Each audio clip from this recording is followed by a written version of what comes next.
This podcast is a member of the Voices of Wrestling Podcasting Network. Visit voicesofwrestling.com to hear the rest of our great podcasts, as well as show reviews, columns, opinions, and updates across the world of wrestling. Very, very, very, Mickey, Mickey, Mickey, Fishy, Fishy!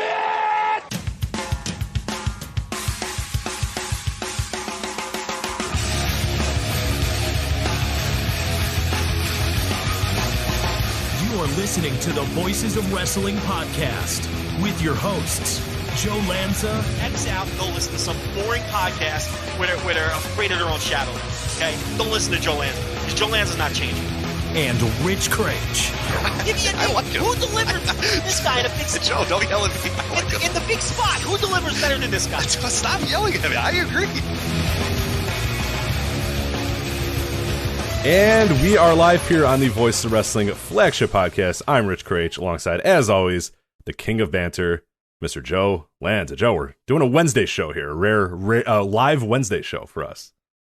Well, yeah, you're lucky I'm here. I mean, this is March Madness week. This is usually a week. Off. Yeah, people always, because if anybody ever wonders why we tend to do like pretty heavy WrestleMania weekend preview podcasts and that sort of stuff, it's usually because I start getting ready for that, because Joe essentially tells me around this time every year, I'll try to be around. Like, it's always sort of a, let me see what the schedule looks like. Let me see what games are going on. Like, in a normal week, I think we're completely skipping this one. Non-COVID, we're probably skipping this entire week, because Wednesday's usually the not the play-in game, but the whatever the hell they call it games that they count as the real NCAA tournament, but they're not really. They're not play-in games. They're part of the tournament. I said the quote-unquote play-in games. I can't stand when people call them play-in games, because those teams are already in. They're not playing to get into anything. They've already qualified for the tournament. Yeah, but their lines are weird. They're like, I mean, everywhere else in the bracket is nice and even, and then there's this little weird line that goes out here. I mean, that it's weird. It's strange. Listen,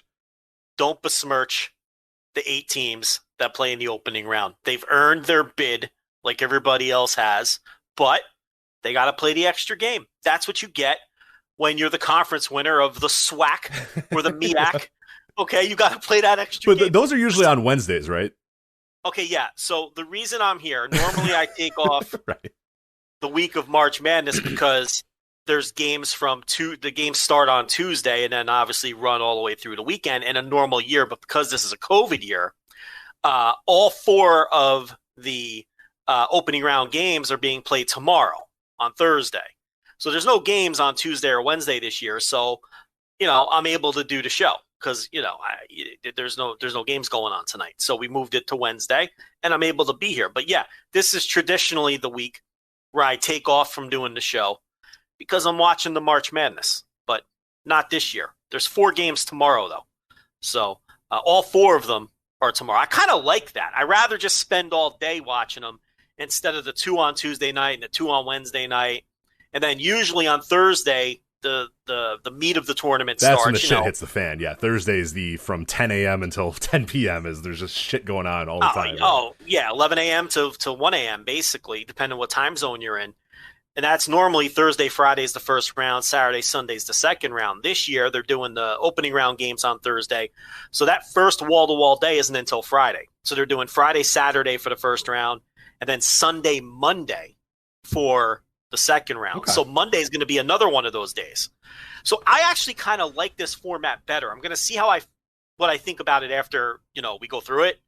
But it's kind of cool because now instead of having Thursday, Friday, Saturday, Sunday, you get Thursday, Friday, Saturday, Sunday, Monday with basically wall-to-wall games now.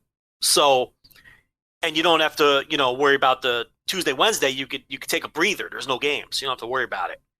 So this format might actually be better. But, this is what they're doing for COVID. I don't know if they're going to keep this moving forward. But yeah, anyway, that's why I'm here when normally I'm not. Yeah, this is normally a week that you would take off. So they're allowing fans in Indianapolis, right? Yeah, I think it's 25% capacity, Okay. Which is going to be different for each building because So they're running Hinkle Fieldhouse. Yeah, that's where Butler plays or whatever. Yeah. Yep, home of Butler. They're running the dome, but like they're cutting the dome in half and running games at the same time on each end of the dome. Oh, yes, that's so there's awesome. There's Dome 1 and Dome 2. That's fucking cool. Yeah. All right. Do you remember when the Spurs used to play in the Alamo Dome and of course. It'd be like half curtained off? Yeah, or whatever. we Jason Mann and I in the Over and Back podcast did a whole thing about the stadiums that the giant stadiums that had to house basketball teams, and yeah, the Alamo Dome was an incredible one. The best of all time was the Pontiac Silverdome though, with the Detroit Pistons, because they had to lop off like 95% of that entire thing and put like a set of bleachers on one side. But then when they started doing well and started making, big runs into the playoffs and stuff, they're like, fuck it. And they opened that thing up, man. And they were getting huge crowds for those days. And like, terrible way to watch a basketball game in a giant dome like that. But yeah, they made it work. And there was like a weird blue curtain on one side, but hey, it ended up working. And the Atlanta Hawks had to use the Georgia Dome for a little while too, which led to some crazy, like 50,000, attended, it was like a Michael Jordan versus the Atlanta Hawks game, or, obviously the Chicago Bulls versus the Atlanta Hawks in like 97 or 98. And yeah, they put like 50 or 60,000 people in the Georgia Dome for that. And I'm like, hell yeah, that rules. Like, that's awesome. I'm a big fan of giant stadiums being retrofitted in weird ways to accommodate basketball. So I'm into this. Yes, they got the Lucas Oil Stadium like cut in half. And then Hinkle Fieldhouse, Bankers Life Fieldhouse, Indiana Farmers Coliseum, Simon, I can't pronounce this guy's last name, Scadot Assembly Hall, Mackey Arena. Look, these are all Indianapolis area, so these all must be where these local. Yeah, you got IUPUIs down there. You got Butler is there. You got there's plenty of options of buildings in that area. And off the top of my head, I'm not familiar with what schools play. Yeah, which by the way is always why I said WrestleMania weekend should come to Indianapolis. Not only because it is so close to me, but they literally have like 10 arenas within 20 miles of each other. It's so the Super Bowl goes there for a fucking reason. Everything is centrally located. All the bars are in one area. You have the what used to be the Conseco Fieldhouse or whatever, the Bankers Life Fieldhouse is here, and then 2 blocks away is Lucas Oil, and in between there's a bunch of bars and stuff. And it's a great city for that sort of stuff. And I know that like it doesn't have the cachet of Hollywood or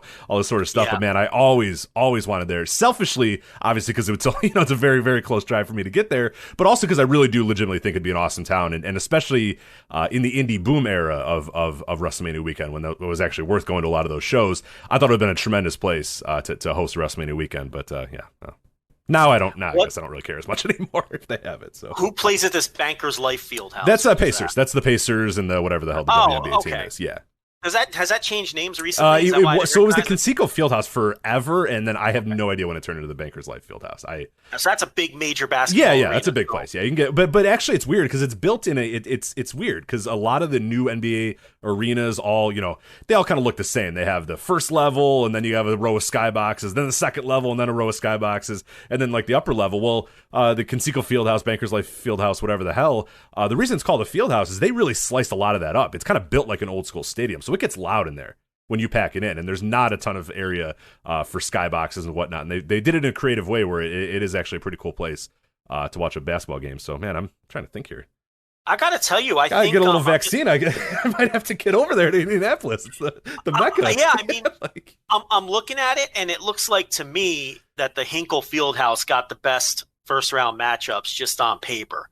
So, and the Lucas Oil gimmick didn't get. I figured they would have had big matchups, but they really don't. For whatever reason, it looks like Hinkle got the best early round stuff.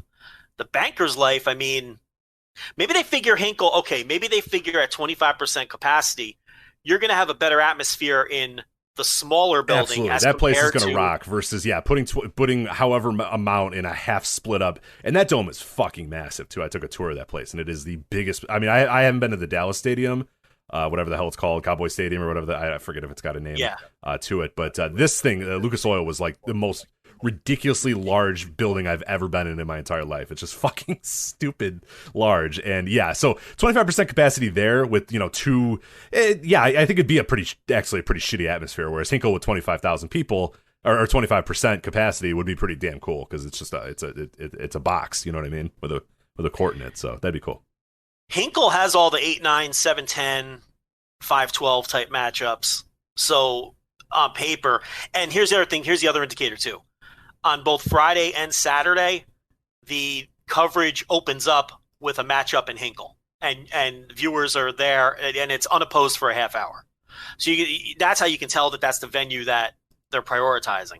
Okay, on Friday, the whole country gets Florida versus Virginia Tech at 12:15, and there's not another game until 12:45, and that's out of Hinkle.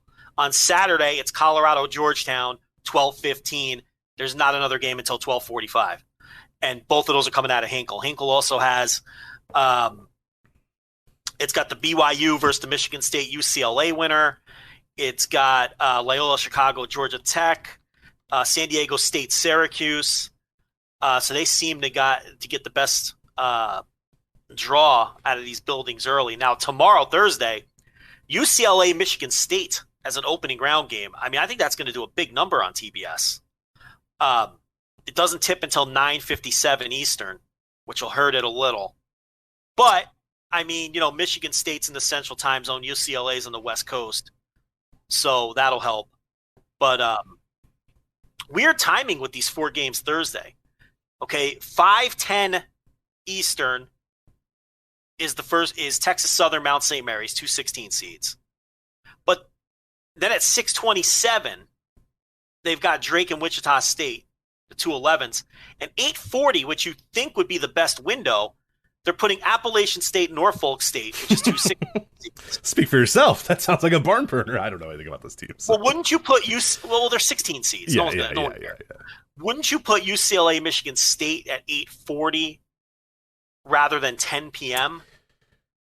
It's pretty bizarre. The one thing I'm a little interested about as far as the scheduling, and yeah, I've kind of looked over it as well. Not obviously you're the college hoops fan of the two of us, and you know the teams and all that sort of stuff. But just looking from afar, I'm really surprised that Thursday and I guess to a lesser extent Friday, they're not packing more stuff in during the days on those two. And I know I guess I understand why they're doing that, but of all years to say fuck it and just run games all day on Thursdays and Fridays would be, I think, this year where a lot more people are working from home, a lot more people are home, a lot more people. I'm going to tell you why they did it. Yeah, what you're saying makes sense. Like the old schedule would have been better because people are going to be home on Thursday and Friday. Right.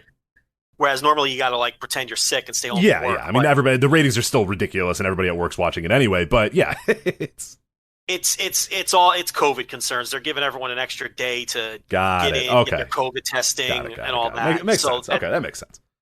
That's why they backed everything up, because normally you're playing the opening round games on Tuesday and Wednesday night, 2 each, 1 on each night. The 16 seeds play early, and then the playing game, right? You know what? I'm going to come through the screen here. That really bothers me. I know it does. I'm sorry. I should not. Disrespectful. I should not be smirched. I'm going to find out what teams are playing in those games. I just told you the teams. Norfolk State. I'm sorry to Norfolk State, and Texas Southern. So my argument has always been, if you're a 16 seed, okay, if you're one of these 16 seeds, if I'm a coach or I'm an athletic director of one of these teams or even a player, I want that game because it's a chance to win one and get some momentum going. You know what I mean? You've got a television window all to yourself. The whole country's watching, and you're in a position where you could actually win a game, as opposed to being one of the 16 seeds that gets just, a lamb being fed to the lion on Thursday or Friday afternoon, where you're just playing Gonzaga or something. You lose by 50. Nobody watches because it's a 28-point game at halftime. You know what I mean? I would rather play with I get a game on TBS all to myself. Everybody's watching, and I could win one. And then I get a little momentum going before I play the 1 seed 2 days later. Well, what would you do? What would you prefer in that scenario? No. I'm right with you. I think it's and what we've seen from the NCAA tournament, a lot of times it is just about hitting at the right time or getting some momentum or kind of getting the guys. I always remember VCU was one of those as well. They were one of the quote unquote first 4 teams, right? And made it all the way to the Final Four. They were an 11 seed or a 12 seed that year, but that. They were in the first 4. So they weren't obviously the 16s. The 16s, yeah, you're not gonna. But no, I mean, I think is it better to go to the first round and in a normal year just get absolutely run out the gym by Kentucky, or is it better to get in, win a game and say, hey, we won a game, and tell recruits, hey, we won a game in the NCAA tournament last year, I think you'd obviously prefer that over just getting absolutely destroyed in the first round. So yeah, I mean, just think of the experience for your players. I mean, you can play one of these games, these opening round games, and get the full experience and maybe even win a game and then play a second game. Or your tournament experience could be over in the first 16 minutes of the first half when you go in there against Gonzaga and you're down 28 points. Right. And then, you're playing an entire half of meaningless basketball. You got blown out. Your spirits are down. Whereas if you play in this game, you could win a game. You're on TV for the whole window.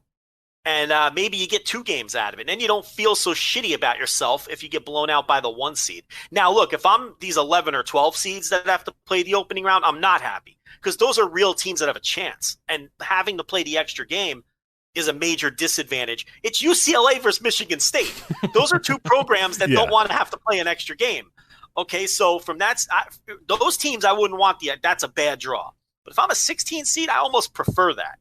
I don't know. That's the way I've always felt about it anyway. But I'm always a big fan. The reason I don't really follow college basketball a ton, but I'm a fan of the tournament, not because of the brackets and stuff. I find that kind of annoying and irritating and stuff. People tell me, "Oh, who'd you pick?" It's like, what do you care? I don't care who I pick. I don't know any of these teams. You don't know any of these teams. You really just want me to tell you?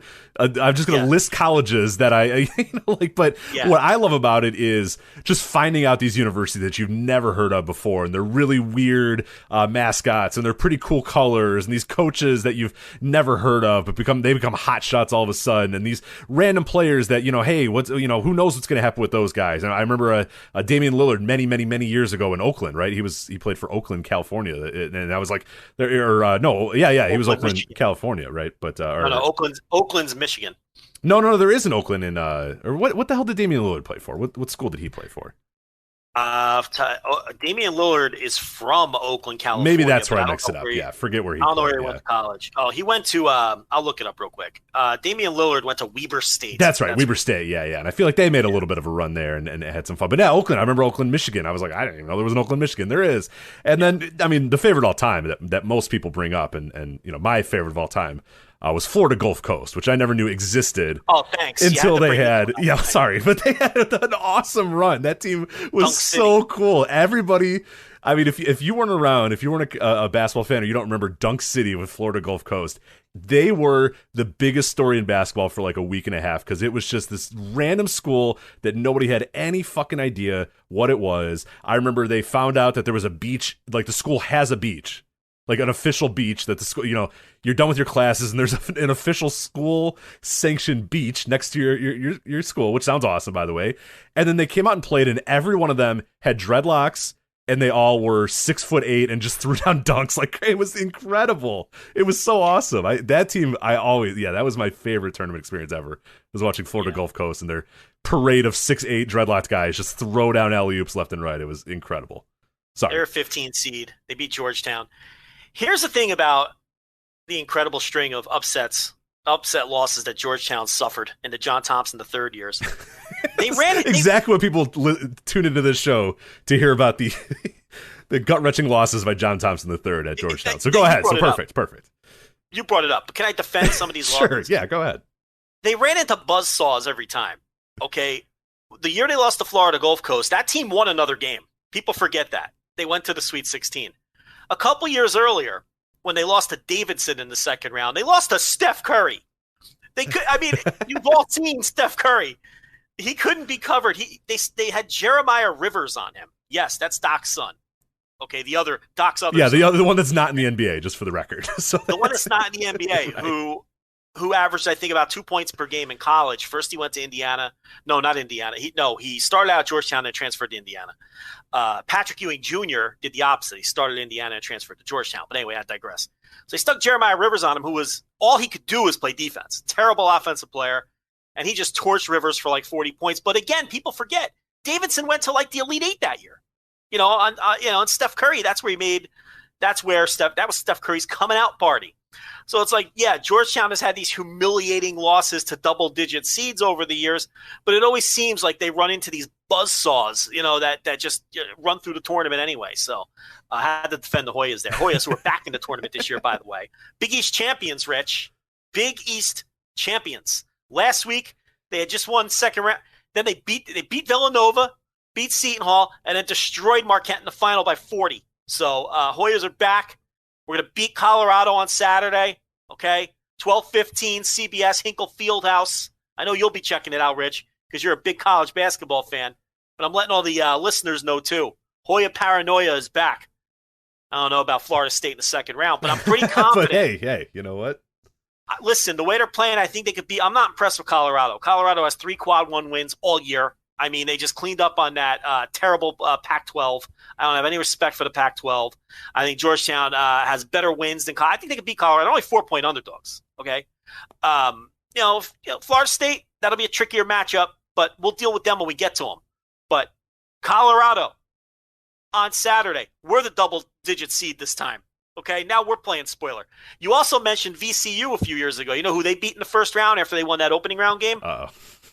Georgetown, and that was Shaka Smart's coming out. Yeah, they were great. That was a really good team too. And yeah, the revelation was that he is a pretty damn good coach. So that right again, another buzzsaw. They went to the Final Four. They went all the way to the fucking Final Four. So that's 3 examples. They lose these double-digit seeds, but shit, it's just like you just get a bad draw. Well, but you can see I'm fired up for this tournament. You're fired up, yeah. It'd be nice. Yeah, I have no ill will towards Georgetown. I'm growing up and enjoying. So I grew up in a different era of Georgetown, but a very similar era of Georgetown. Allen Iverson. Yeah, I was more of the Alonzo Mourning guys. I liked that team. Yeah. That was you're a little young for that. That's 89 through 93. No, I mean I was. You remember Mourning? Huh? That's fair. Yeah. I was a pretty hardcore sports fan pretty early in my life, like in a weird way. Like I was the wake up and read the newspaper when I'm like 4 years old guy and read the sports section type of dude. You know what I mean? Like, so I people are always kind of surprised. They're like, yeah, that was like 1991. Like, how would you remember that? And I'm like, no, I was like 4 or 5 and like really into like everything. I was way into, watching stuff and breaking it down and thinking about it and stuff. So yeah, that's Mourning, Mutombo, Charles Smith. Yeah. That was that team. Mm-hmm. They went to the Elite Eight. Mourning's freshman year, lost to Duke. That was that Bobby Hurley, Christian Laettner. No, that wasn't Laettner yet. That was who was the Danny Ferry. That was a Danny Ferry Duke team they lost to in '89, Mourning's freshman year. But then they lost the second round the next 3 years. They ran into UNLV, one of that Larry Johnson, Stacey Augman UNLV team one year, who just buzzsawed everybody until Duke picked them off in the final. And then they were upset by Xavier in Mourning's sophomore year. I think they lost to UNLV in Mourning's junior year, and they lost in the second round to, I can't remember the senior year. I'm mad at myself, but I can't remember who they lost to in Mourning's senior year. And remember, Mutombo was a year ahead of Mourning, so he was gone. Right. He graduated the year before. Mourning, that was a good run. And then of course the Iverson years, Allen Iverson. He was only there for 2 years. But he was tremendous. And then once Iverson left, that was pretty much it for John Thompson, the OG John Thompson. He retired a couple years later, the bad Craig Esherick years, and then John Thompson III came in. And they went back to the Final Four. That was with Jeff Green and Roy Hibbert and that crew, Patrick Ewing Jr. Yeah, that's your team. You love that team. You always always reference that team. I mean, that was a really fun team. That was, and then the next year was the year they lost to Davidson in the second round. But remember, Jeff Green had left. Jeff Green left after his junior year. So Jeff Green left after they went to the Final Four. So I'd like to replay that Davidson game with Jeff Green on the squad. Right? Yeah. Right? Steph Curry. But yeah, Bob McKillop's still at Davidson. He's a good coach. That's cool. Yeah, I like those. I like the guys that stay. That's always a cool thing too, where the guy goes on a miracle run and just stays. Just says, "No, I'm good. I'll just get more money from the school," and it's pretty cool what I got going here. Like, Loyola. I mean, there was a big crisis in Chicago last year when that Porter Moser or whatever was going to leave Loyola and stuff, and he's like, "No, I'm good. Yeah, I got a good job here. I got a job for life now. Like, you're not gonna fire me now. Like, I'm here forever." Sometimes they leave and it doesn't work out. Like, look at Dan Munson. Okay, he got Gonzaga going. Yeah. And he leaves. He goes to Minnesota. Okay, Mark Few was his assistant. He takes over. Mark Few's been at Gonzaga for like 21 years now. They've been to the tournament like 23 straight years. Right. They might win it this year. Could win it this year even. Number 1 overall seed. Mark Few is just a legend out there. Munson leaves. He takes the money from Minnesota. He flames out there. Goes to Long Beach State. I mean, and they haven't done shit. I think they've been to one tournament. and he took a chance and he got burned. You talked about Florida Gulf Coast, Andy Enfield. He left Florida Gulf Coast, took the USC job. Now I get it. That's big money. Florida Gulf Coast can't pay you what USC pays you. But it took him a few years to get USC going. He's married to a super hot woman. Have you ever seen Andy Enfield's wife? I remember her during the tournament. Yeah, that was another part of the pieces, because it's always about the stories too. So it's like Florida Gulf Coast, they're like quick little underdogs, and then when they found out that he had a hot ass wife, oh, the TV cameras every time. They're like, Andy Enfield's wife, really living and dying by every possession here. And it's just like, okay, guys, we get it. Yeah. But, that's always a calculated risk. But, you got a guy like McKillop. He stays at Davidson. He's comfy. Look, the guy's like 70 years old now. Why would he want to move? He's been there for 20 years. But and they're good. They've been back since Curry left. I mean, they moved up to the Atlantic 10, and they've been in the tournament a few times. I mean, he runs a good program there. But yeah, that's some college basketball talk to open things. I'm fired up about the college basketball. Yeah, talk. well, I could do this for 3 hours. I know you could. Yeah, unfortunately, I don't know that I could, because I have not much to add. But I can name schools for you, and I know little bits and pieces. You're the one who forced these tangents, though. You're bringing topics up, and then off I go. I know. I'm sorry. Well, this is I don't know. We have an ad read about March Madness. So we just do it now and get it out of the way now. I think it would be fitting, because if we talk wrestling and then go back to this ad read, you're definitely going to talk about college basketball. I'm going to talk it again. Hours. So while we're here, I do want to let you know that March is here and the madness has officially begun. It's time for you to shoot your shot, Joe, and score big on the nonstop action with MyBookie. Select the winners from 63 tournament games in the MyBookie bracket contest for a chance at $10,000, not even $1,000, $10,000 in cash prizes, and it's only $1 to enter. So people that are listening live, you want to get on this very quickly as well. If you're listening on the feed, you have until when's that first game on Thursday, Joe? What I say, 5:10 Eastern or something like that. So you got until 5:10 Eastern to fill out this bracket challenge for a chance at $10,000 in cash prizes, only $1 to enter. And it doesn't matter whether you're filling out multiple brackets, betting the national champion winner, or simply looking for a player or a game prop bet. MyBookie has you covered. You sign up today at mybookie.ag and use the promo code VOICES. Our promo code is VOICES again to secure your deposit bonus up to $1,000. And make sure you use our promo code so they know that we hooked you up. That's promo code VOICES to claim your first deposit bonus. And it's not just college basketball. They also have NBA, NHL, no matter the sport, no matter the minute. MyBookie puts you in the action in your hands with in-game live betting. And with thousands of lines and odds, you can turn any game day into payday. Bet anything, anytime, anywhere with MyBookie. MyBookie.ag, promo code VOICES. But again, you want to get in that bracket contest before 5 Eastern. MyBookie bracket contest, $10,000 cash prize is only $1 to enter as well. So it's a great bet. Real quickly, while we're on the topic, do you have any early kind of betting advice for any of the early NCAA tournament? For people that maybe have never bet the NCAA tournament before and are just jumping in and have no clue, what to bet. I mean, not only just the bracket, not only just filling out a bracket, but actually betting the games and watching the games and participating on MyBookie when they use that promo code VOICES, of course. Any sort of advice you can give to a novice gambler? I might be asking for myself selfishly as well. So go ahead. 12 seeds historically do well. If you look at the double digits, 12 versus 6, 12 versus 6, right? 12-5, 12-5. Or 12-5, yeah. That's the magic matchup where they historically do well. I'm looking at Thursday night, the first 4. These should be competitive games. The lines are all low. Mount St. Mary's, Texas Southern is a pick 'em. Wichita State is Drake's a 1.5-point favorite against Wichita State. Appalachian State's a 3-point favorite against Norfolk State. And Michigan State, UCLA, Michigan State's -2. So these figure to be competitive games on Thursday, which means if you play the money lines, you can get some really good odds no matter which way you go, since the lines are all really low. So you're not going to have to, if you happen to love Michigan State for whatever reason, and want to lay heavy lumber on Michigan State, you're not going to get killed with the VIG because they're only -135. I mean, these are all tight matchups. So you're not going to be laying, minus, 250, -300 on any of these teams.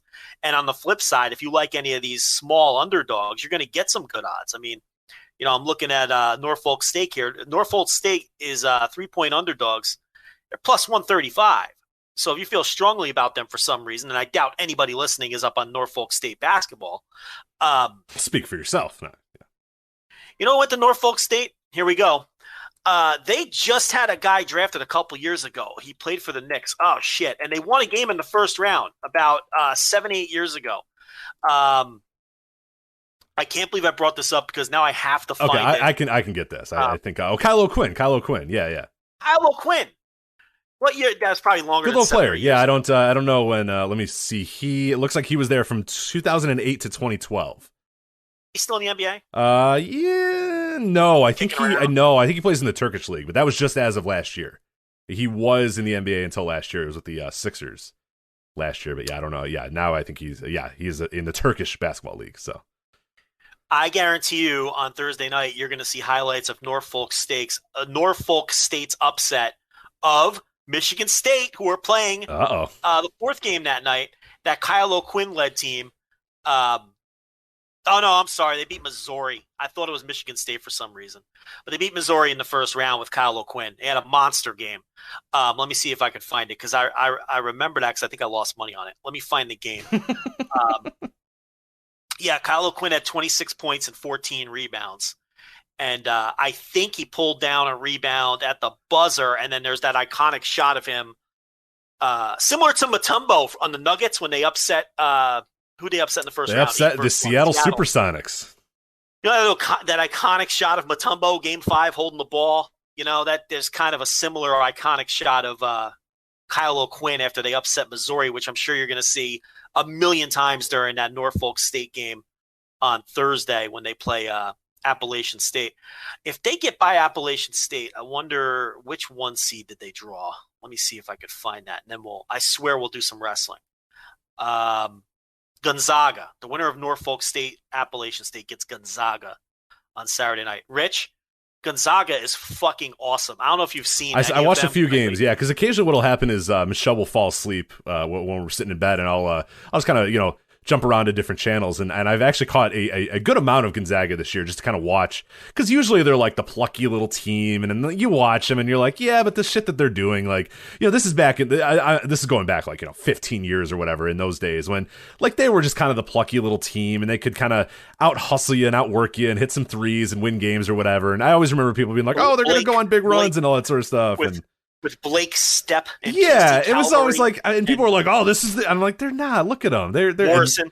Yeah, Adam Morrison and those guys, and it's like, dude, no, they're. How about Ronnie Turioff? Okay, no, Ronnie was a guy, dude. Ronnie was a boy, yeah. So that was good. But no, like, so I always saw those teams, and I was like, I didn't buy into the plucky underdog story. It was a little, I don't know, I didn't really love it that much. But yeah, I've watched them this year, and they are just fucking a well-oiled machine. I mean, it is unbelievable to watch them. They have like legitimately really, really, really good players. They're all like just an absolute machine. They're well coached. They're unbelievable. I would watch a lot of their games at night and just watch them dissect these teams, and it'd be a 10-point game, and then like you turn away, and then it was a 25-point game, and then a 30-point game, and then by halftime it's just like, oh, we're down like 35 points. Okay, well, that's the end of that. So and then they bring in the reserves for the whole second half and still fucking run you out of the gym. So yeah, they could shoot. There's 3 pros on that team. They defend.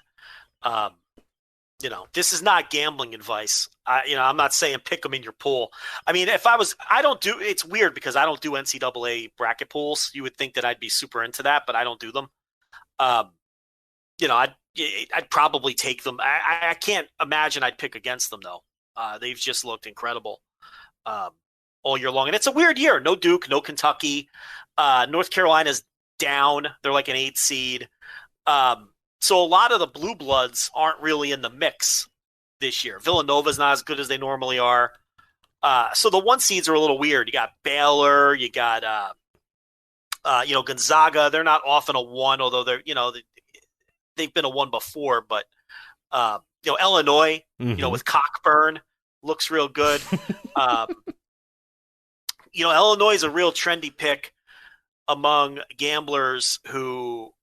Among the 1 seeds, they've become the trendy pick of the sharps. It's not like, people aren't aware of Illinois, but, the public's betting Gonzaga, obviously, and you can get some decent odds on Illinois. But, they're well-rounded, too. They can shoot and defend. They got a big man, obviously, with Cockburn. And I just like saying Cockburn. You like saying Kofi Cockburn, but they got some dudes. Great name. That's some guys that I saw in high school as well that were really, really good players too. So yeah, that's always been a problem for Illinois is getting guys in state. And anytime they do get guys in state, they usually end up pretty well. And yeah, they got 2 dudes from Morgan Park, which is a school that I used to see a bunch, and those guys are awesome, including Ayo. I have no idea how to pronounce his last name, and Adam Miller are 2 guys. I know the guy I tell you. Remember watching that? He's like a first team All-American, I think. I never thought he'd be that good, but I mean, yeah, when you're 6'5" and jump out the gym, it certainly helps. So. Brad Underwood's a rising star. Yeah. I got 2 Puerto Ricans on the team too. I like it.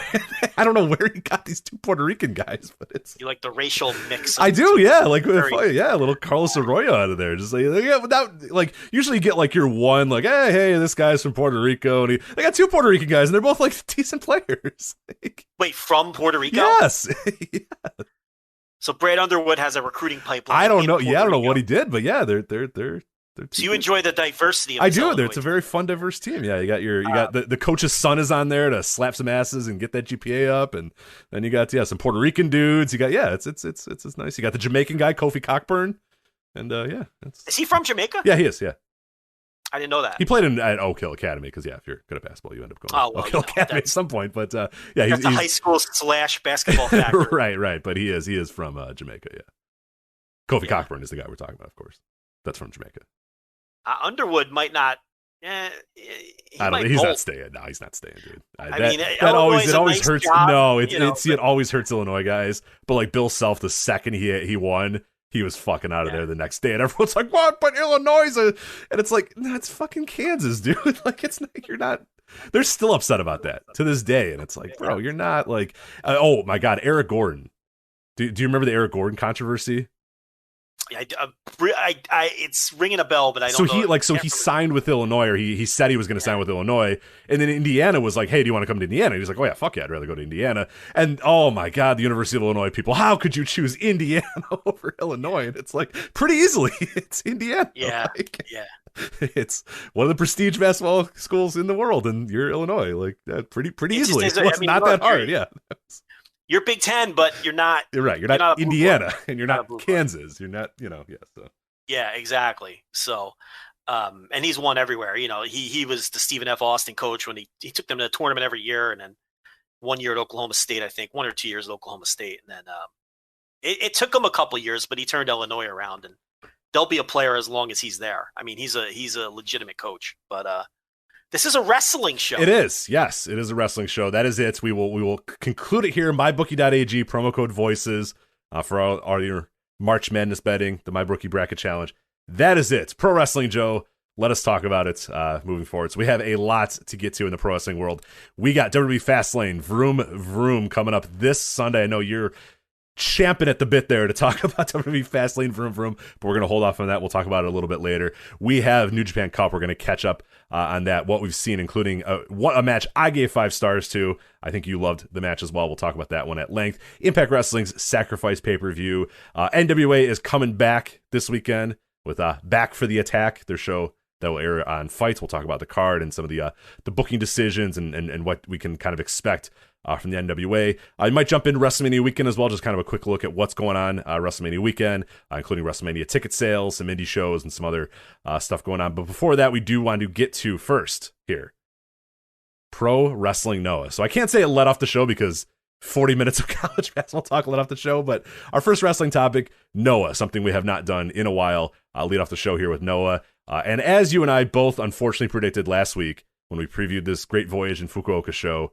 Keiji Mutoh in the main event defeats Kaito Kiyomiya to retain the GHC Heavyweight Championship. Joe, what do you make of the decision to have Keiji Mutoh win, beat Kaito Kiyomiya, and also what do you think of the match?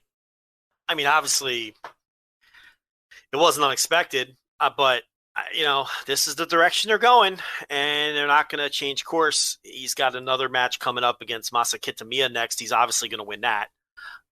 So as we've been talking about with the 2-year contract and the win over Kiyomiya, it looks like this is going to be a substantial title run. I mean, it's going to be V2 at minimum because he's going to beat Kitamiya. That's not a GHC level wrestler. Which we'll talk about that here in a bit. I mean, that was also the booking of that was pretty ridiculous. But we'll talk. Oh yeah, well, I hate that too.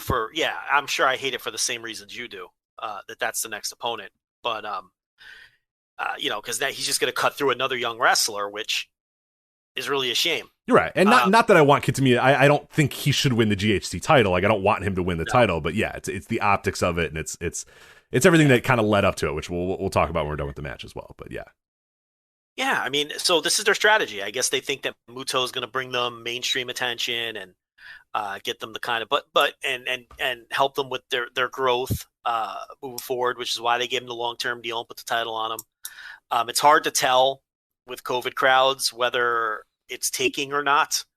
I detest and really don't like talking about COVID ticket sales or COVID business because I think there's just way too many variables, and I think it's impossible to break down. And I really don't like talking about it. So I'm going to regret bringing this up, but it's hard to tell whether Muto's having a positive effect on business. I mean, I know people will say, well, the Muto Shiozaki match outdrew New Japan the same week in the same building in Budokan. But I mean, okay, but let's look at this for a second. New Japan had El Desperado in the main event as an emergency replacement. And everyone and their mother knew that wasn't going to draw. I mean, Dave Meltzer told people that wasn't going to draw, and people acted like, Dave was, out of his mind and out of touch. And you turn around, it didn't draw because it's Desperado in a main event, and he's not a main eventer, and people weren't excited about it. And on the other side, it was Noah's anniversary show, right, loaded up with legends and Muto in the main event and all these things. So I'm not all that impressed that it beat New Japan.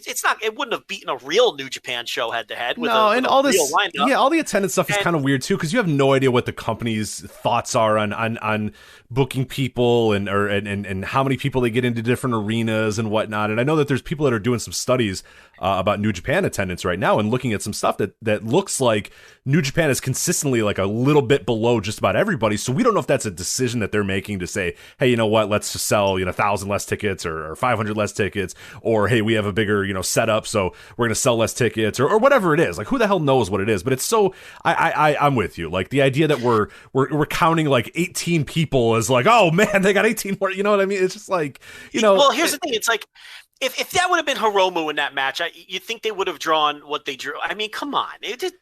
No one wants to see Desperado in the main event, and people who were being fair about it understood that. But look, I don't want to beat up El Desperado here. That's not the point. The point here is it's a shitty comparison. And on top of that, okay, so Noah reported 4,100 or something. Let me see what their exact number was. It was like 4,192, if I'm not mistaken.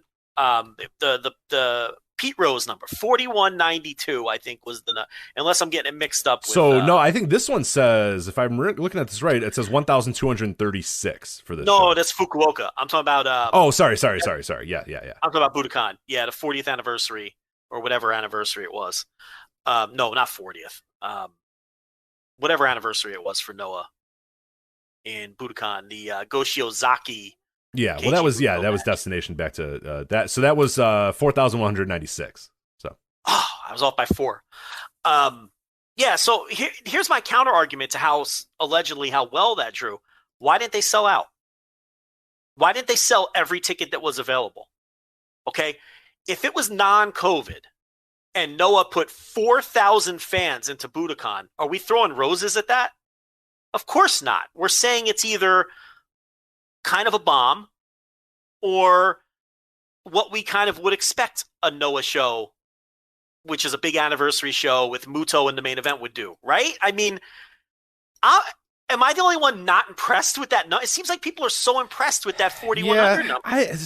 My stance. If Muto was this mega draw, right. if he was drawing in all these casual fans and this mega draw that people are pretending that he is, why didn't they sell every ticket that was available for that show? That's my question. Yeah, I think my thing has always been the optics of it is really what hurts me the most, and to me, like, breaking down the business and selling 400 extra tickets or whatever, or 500 extra tickets. To me, that's just like, I don't care. I honestly don't care about that. And it was my argument when they were going to put Muta in that spot originally. I was just thinking, well, if Muta was just on the card somewhere, like, I don't know, would that sell enough tickets to placate what they're really looking for, what they really want, or like, I don't know. To me, it's just like, I don't see the value in this. To me, the cost and the cost benefit analysis and that sort of stuff is, the cost right now is we have terrible main events in Noah, which we'll talk about here in a bit. And there's people lying to themselves this match is good, and it was not good. We'll talk about it in a bit. It was good because of one man, and it wasn't Keiji Mutoh. I'll tell you that.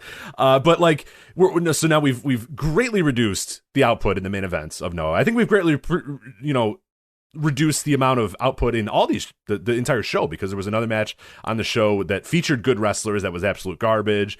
There's been plenty of matches, I think, with really, really good guys that have been kind of garbage, and a lot of your good wrestlers are kind of being now put into tag teams. They're being put into multi-mans. They're being put into stuff. So the cost is the shows themselves are nowhere near as good as they were even last year. One of their great breakout years, the year where they really seemed to kind of break through and do it. And the benefit would be, okay, that you're growing, that you're getting more people, you're doing that sort of stuff. I don't know. To me, I wouldn't use this COVID era as a time to book as many old people as I could to sell 300 extra tickets. Like that's not what my goal would be. My goal would be, look at, fuck it, we can't put more than 20% capacity in these buildings, or 25% capacity in these buildings. Okay, let's use this as a breeding ground, or get guys ready now for when we are ready to come back. We'll establish them, we'll get them wins, we'll get them titles. Honestly, even though I absolutely hate what the result has been, and it's not the guy I would choose, but last year what New Japan did with Evil, I think honestly is not the worst idea to say, well, fuck it. We're going to have these half buildings. No one's going to be able to make any noise. Let's just try it out. We'll give him the title, and then we can always use him as a main eventer, and we can always do this and always do that. Like, I get why they chose Evil, and I get why Evil then kind of got that push last year, and it was the perfect year to push him. Even if, obviously the results have not bore that out. But, like, I don't know. That's just not the strategy I would use, is to say, hey, let's book a bunch of really bad old guys that are going to make all of our young talent look like shit. And then when fans come back, we'll just hope that, like, all of a sudden they're now interested in Noah, and then all these young guys that got their ass kicked by all these old guys, now we have to rely on them to draw, and now all of a sudden they're going to draw, and people are going to really be interested in them. I don't know. I just don't see the connection here, and people picking out 100 to 500 extra tickets being sold. That's not going to be enough for me. It's just not. Yeah, and and I'm not all that impressed with 1,200 people in Fukuoka either. I mean, biggest number they've done in Fukuoka, well, they've never run this building. They're running the bigger buildings now because they're getting deals because of COVID. So I don't know. I'm not buying this idea that Keiji Mutoh is drawing people again. Sell every ticket in a 40% or whatever it is capacity Budokan. Then come talk to me. Mm-hmm.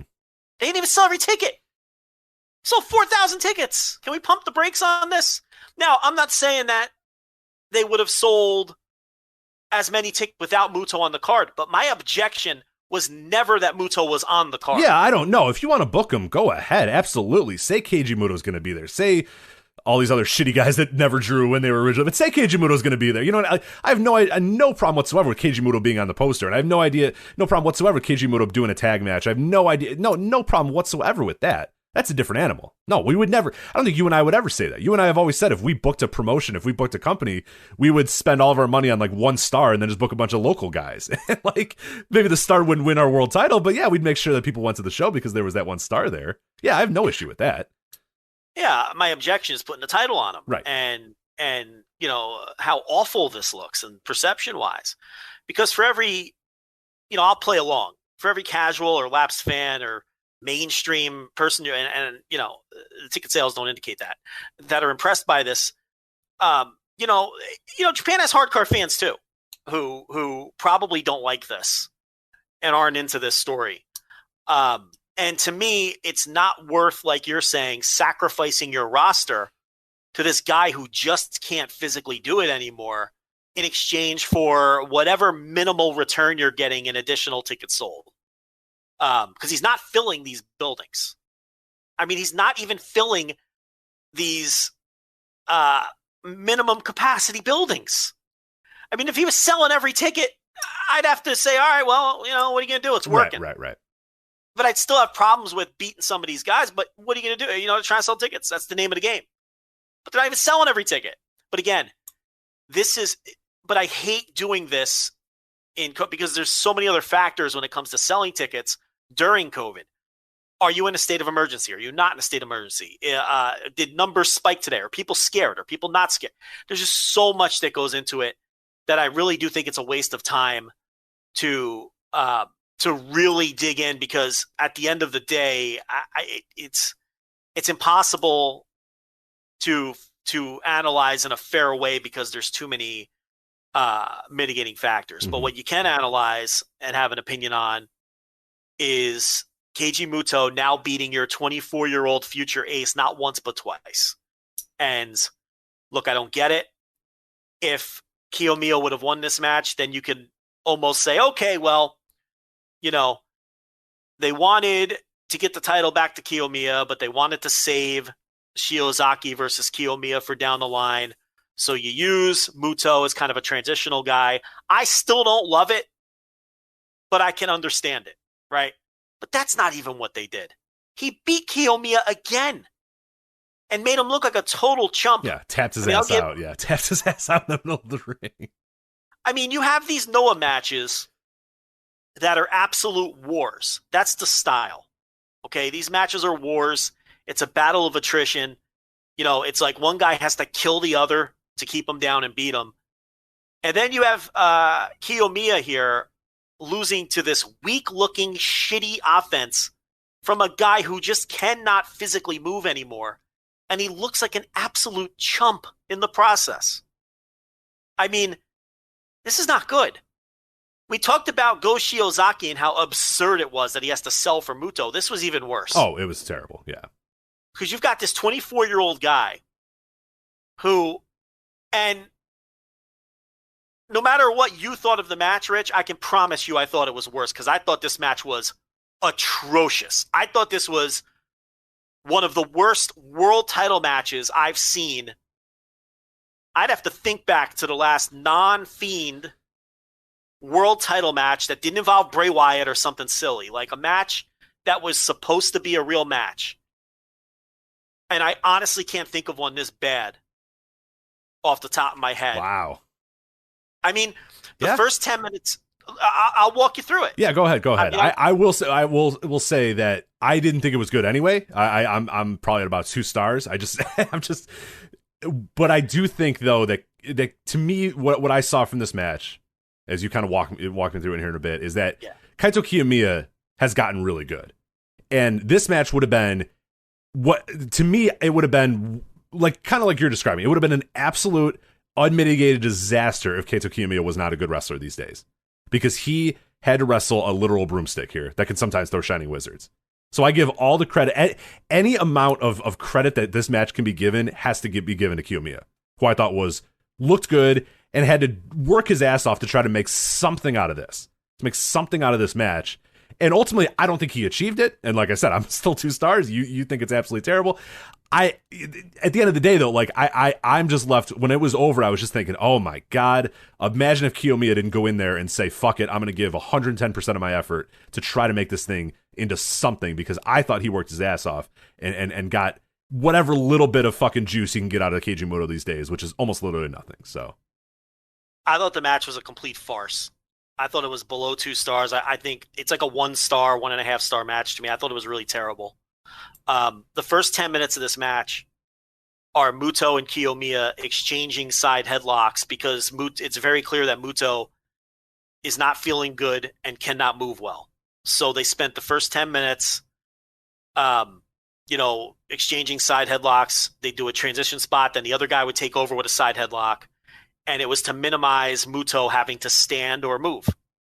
And I'm not trying to be funny or facetious. No, I mean, that's literally what it was for. Yeah, it was designed to let him catch his breath and not have to stand on his knees. And not have to stand. Yeah, exactly. He can't stand. The guy cannot stand. If you notice in this match, he's not standing at any point. He's either laying down or throwing a shining wizard. That's the only 2 things he can do.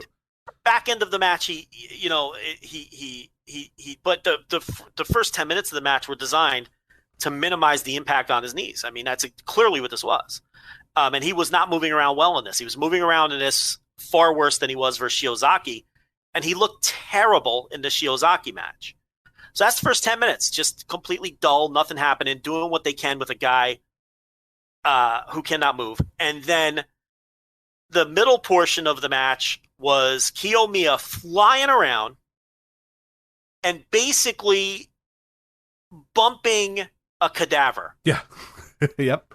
You'd have Muto standing in the ring, Kiyomiya, all of the action coming out of Kiyomiya, and Mutoh would bump. He was bumping.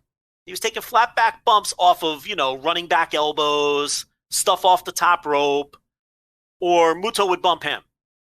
Okay, there was one spot right after the side headlock sequence where they did a leapfrog, and then Kiyomiya had to stand there for what felt like an hour for Mutoh to drop kick him in the back of the knee. And it just took Mutoh forever because he doesn't have – his reflexes are gone. His body doesn't respond as fast as his brain. So Kiyomiya's standing there looking like a goof waiting to get drop kicked in the back of the knee. Mutoh drop kicks him in the back of the knee and then works over the leg. That was the next portion of the match. And then the closing stretch, Mutoh, to his credit, attempted to put together some sort of an athletic closing stretch, but everything looks like he's struggling to do it, and not in the pro wrestling kind of struggle sense, but like he's physically struggling to do it, and he's completely existing on whatever charisma is left. It was just hard to watch. It was boring, number one. Mutoh is just so physically incapable that his performance was awful. And honestly, it was hard to watch. And I thought that the match was a complete farce. Because by the end of this, your 24-year-old stud is losing to a guy in a promotion where you have to kill the other man to beat him in the big match. He loses to this weak-looking offense. He went down too easily. It was a horrible, horrible look perception-wise for Kiyomiya to lose that easily to such a weak-looking opponent. It's hard.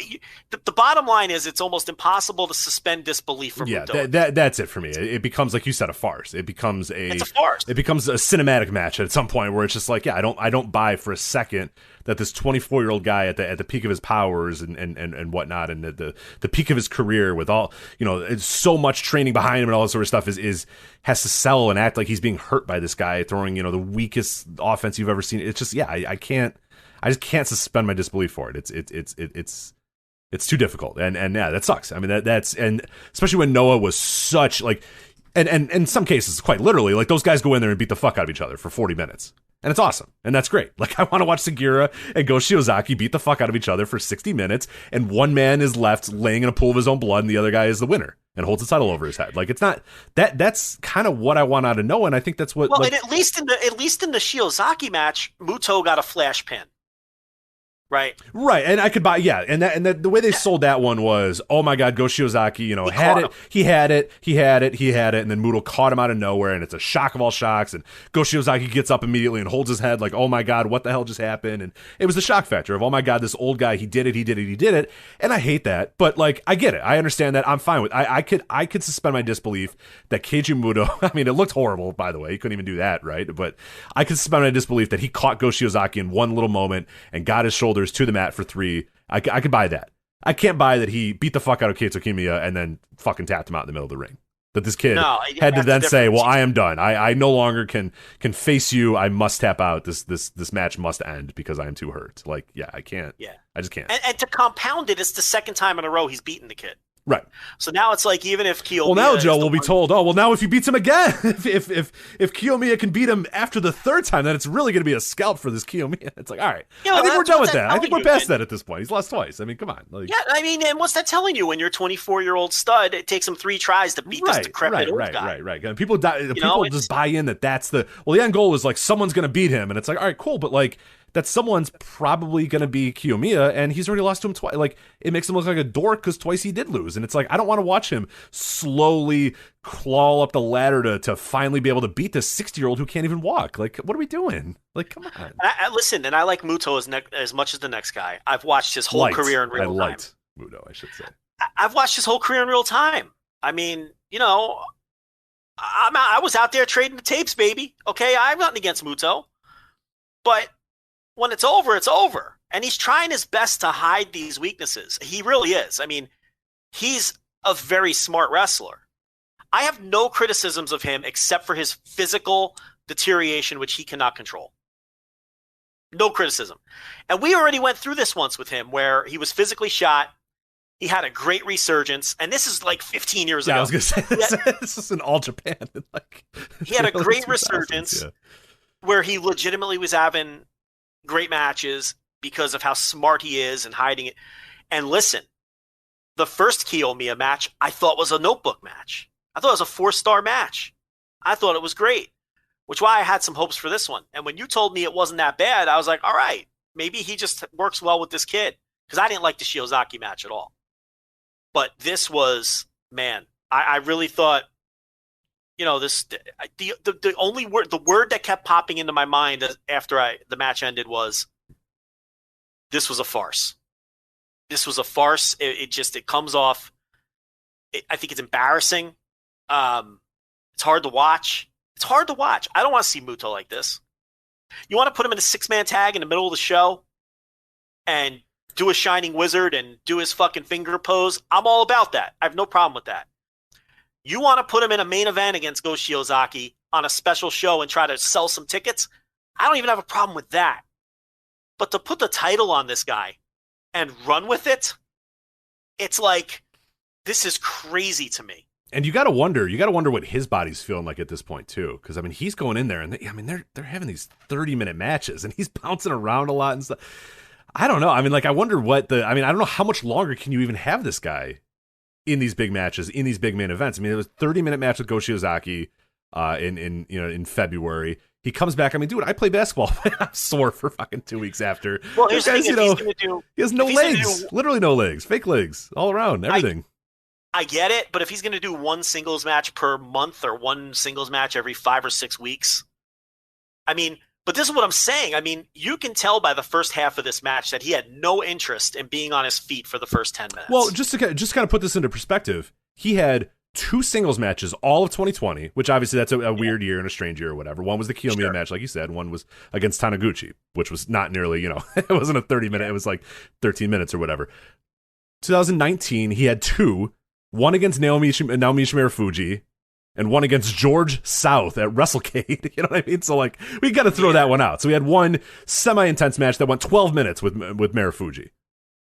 Then he didn't have a singles match for 3 years until 2016. We have to go back. He had one match in 2016, a match with Jiro that went 6 minutes. Then you got to go back another year, another singles match with Jiro that went 13 minutes. One of those were in the trial series. Yes, yeah, the first one went the one that went 6 minutes in 2016 was in the trial series. Yeah, so like we're talking about this guy who over the last 5 years, let's conservatively say over the last 5 years has had, what do you want to say, 1, 2, 3, 4 real singles matches. Yeah, I'm sure the George South thing was a comedy. Yeah, right. 5 minutes and 15 seconds at WrestleCade. Yeah, he came in there in his great Muta mask and sprayed some mist and probably, did the pose, and I didn't see it, but I can see it in my head. And now you're asking him now, like every month, to go out there and do 30 minutes? Like Jesus, like. And it even looks worse in a promotion where, like I said, you're coming off a title reign where people were literally bashing each other's brains in. And now you have this guy with this weak-looking offense and, winning matches. Look, I almost feel like if he had to beat Kiyomiya, it should have been another flash pin. Put it over like he's this genius. One of his nicknames is Wrestling Genius. So just put it over like he's this genius who's finding and exploiting these holes and pulling it off. That's a much better story than, he beat Kiyomiya definitively in the center of the ring. What are we doing here? Yeah. Mm-hmm. What are we doing here? Okay. I'm sorry if you think Kiyomiya is a future ace, and they think he is. He needs to be beating the 58-year-old guy who could barely move. He can't be losing to him twice in a row. And look, I understand. Look, if you're a big Muto fan and you're enjoying the experience of seeing him get a little run here and you like his charisma, and that's fine. It's not for me. It's not what I want out of Noah. I'm not trying to like shit on people's plate here if you're into it, but I simply don't see the benefit because I'm not convinced he's such an overwhelming draw that it's something you have to do from a business perspective, and I see no evidence that of that being the case. And I do think it's somewhat damaging to have him beat all of these guys. And Masa Kitamiya comes out, and look, that's not a GHC title level guy, but I don't know. It's now he's going to beat him, and we're supposed to buy into that. And what kind of a match can Kitamiya have with him? Kitamiya is a guy who will lay it in, work a little stiff, right? He can't do that with this guy. What's it going to look like? And Kitamiya has been pushed pretty well lately, and all his momentum's going to be curtailed. So, I mean, where are we going here? I think one of the things that annoyed me a lot too, and God, I was enraged when I saw this one is so when after the match, they come out there, they have their little yada yada thing. So Kitamiya comes out, who, by the way, correct me if I'm wrong, Joe, he was in a match earlier in the night, correct? Masa Kitamiya? Yes. Yeah, he was in the 8-man tag semi-main event. Yeah. Okay, who got the pinfall in that match that he was in? That's the one match on the show I didn't watch. Okay. So I can't tell you. I don't think it was him. If I remember correctly, I don't believe he got it. I'm trying to confirm that to remember. I watched a lot of wrestling this past week. I don't think he lost. Did. Yes. His side that's lost. Right. Yeah, so of course. Yeah, right. So that's like... So this is what I'm talking about. What are we doing? Come on. No, Congo lost the match. That's right. I forgot that they lost. Yeah. Yeah, there you go. Yeah, I forget who got the pinfall, but it doesn't matter because they lost. This team lost. So, yeah. That sucks, first off. That's a pretty easy win to just, have the guy that's about to challenge your world champion win in one of his matches. That seems like a pretty easy thing. So what happens is he comes in the ring and he does whatever the fuck. He does his Death Valley driver thing or whatever. Knocks Muto out, screams something, and then leaves the ring. Joe, 15 seconds after Masa Kitamiya is out of the ring, Muto's up, holding his title, doing his pose. Yeah. Enraged. I was so mad. After a 30-minute match, a guy comes out and beats hits his move on you. Your ass is your ass is not getting up and walking out. Yeah. He gets up 15 seconds later, grabs his belt, does his little pose, like nothing ever happened. Shrugs it off. Yeah. You're good to go. And it's like, all right, this is what you guys signed up for. So cool. Enjoy it. So. Well, I mean, you can go right down the line with some of the guys they bring in, and I guess we'll talk about the rest of the show. Look, I think Fujita is going to beat Kano. Oh, for sure. No doubt. I have no doubt in my mind now. No doubt in my mind now. At this point, I'd be surprised if Kano wins that. And we talked about it last week. Look, if you want to have Kano go through the shooters, that's not a bad little story to kind of, raise Kano up to a new level. He beats all these shooters. Some of them, I hesitate to say legends because they're not all legends. Some of them are legitimate legends. A few of them are, yes.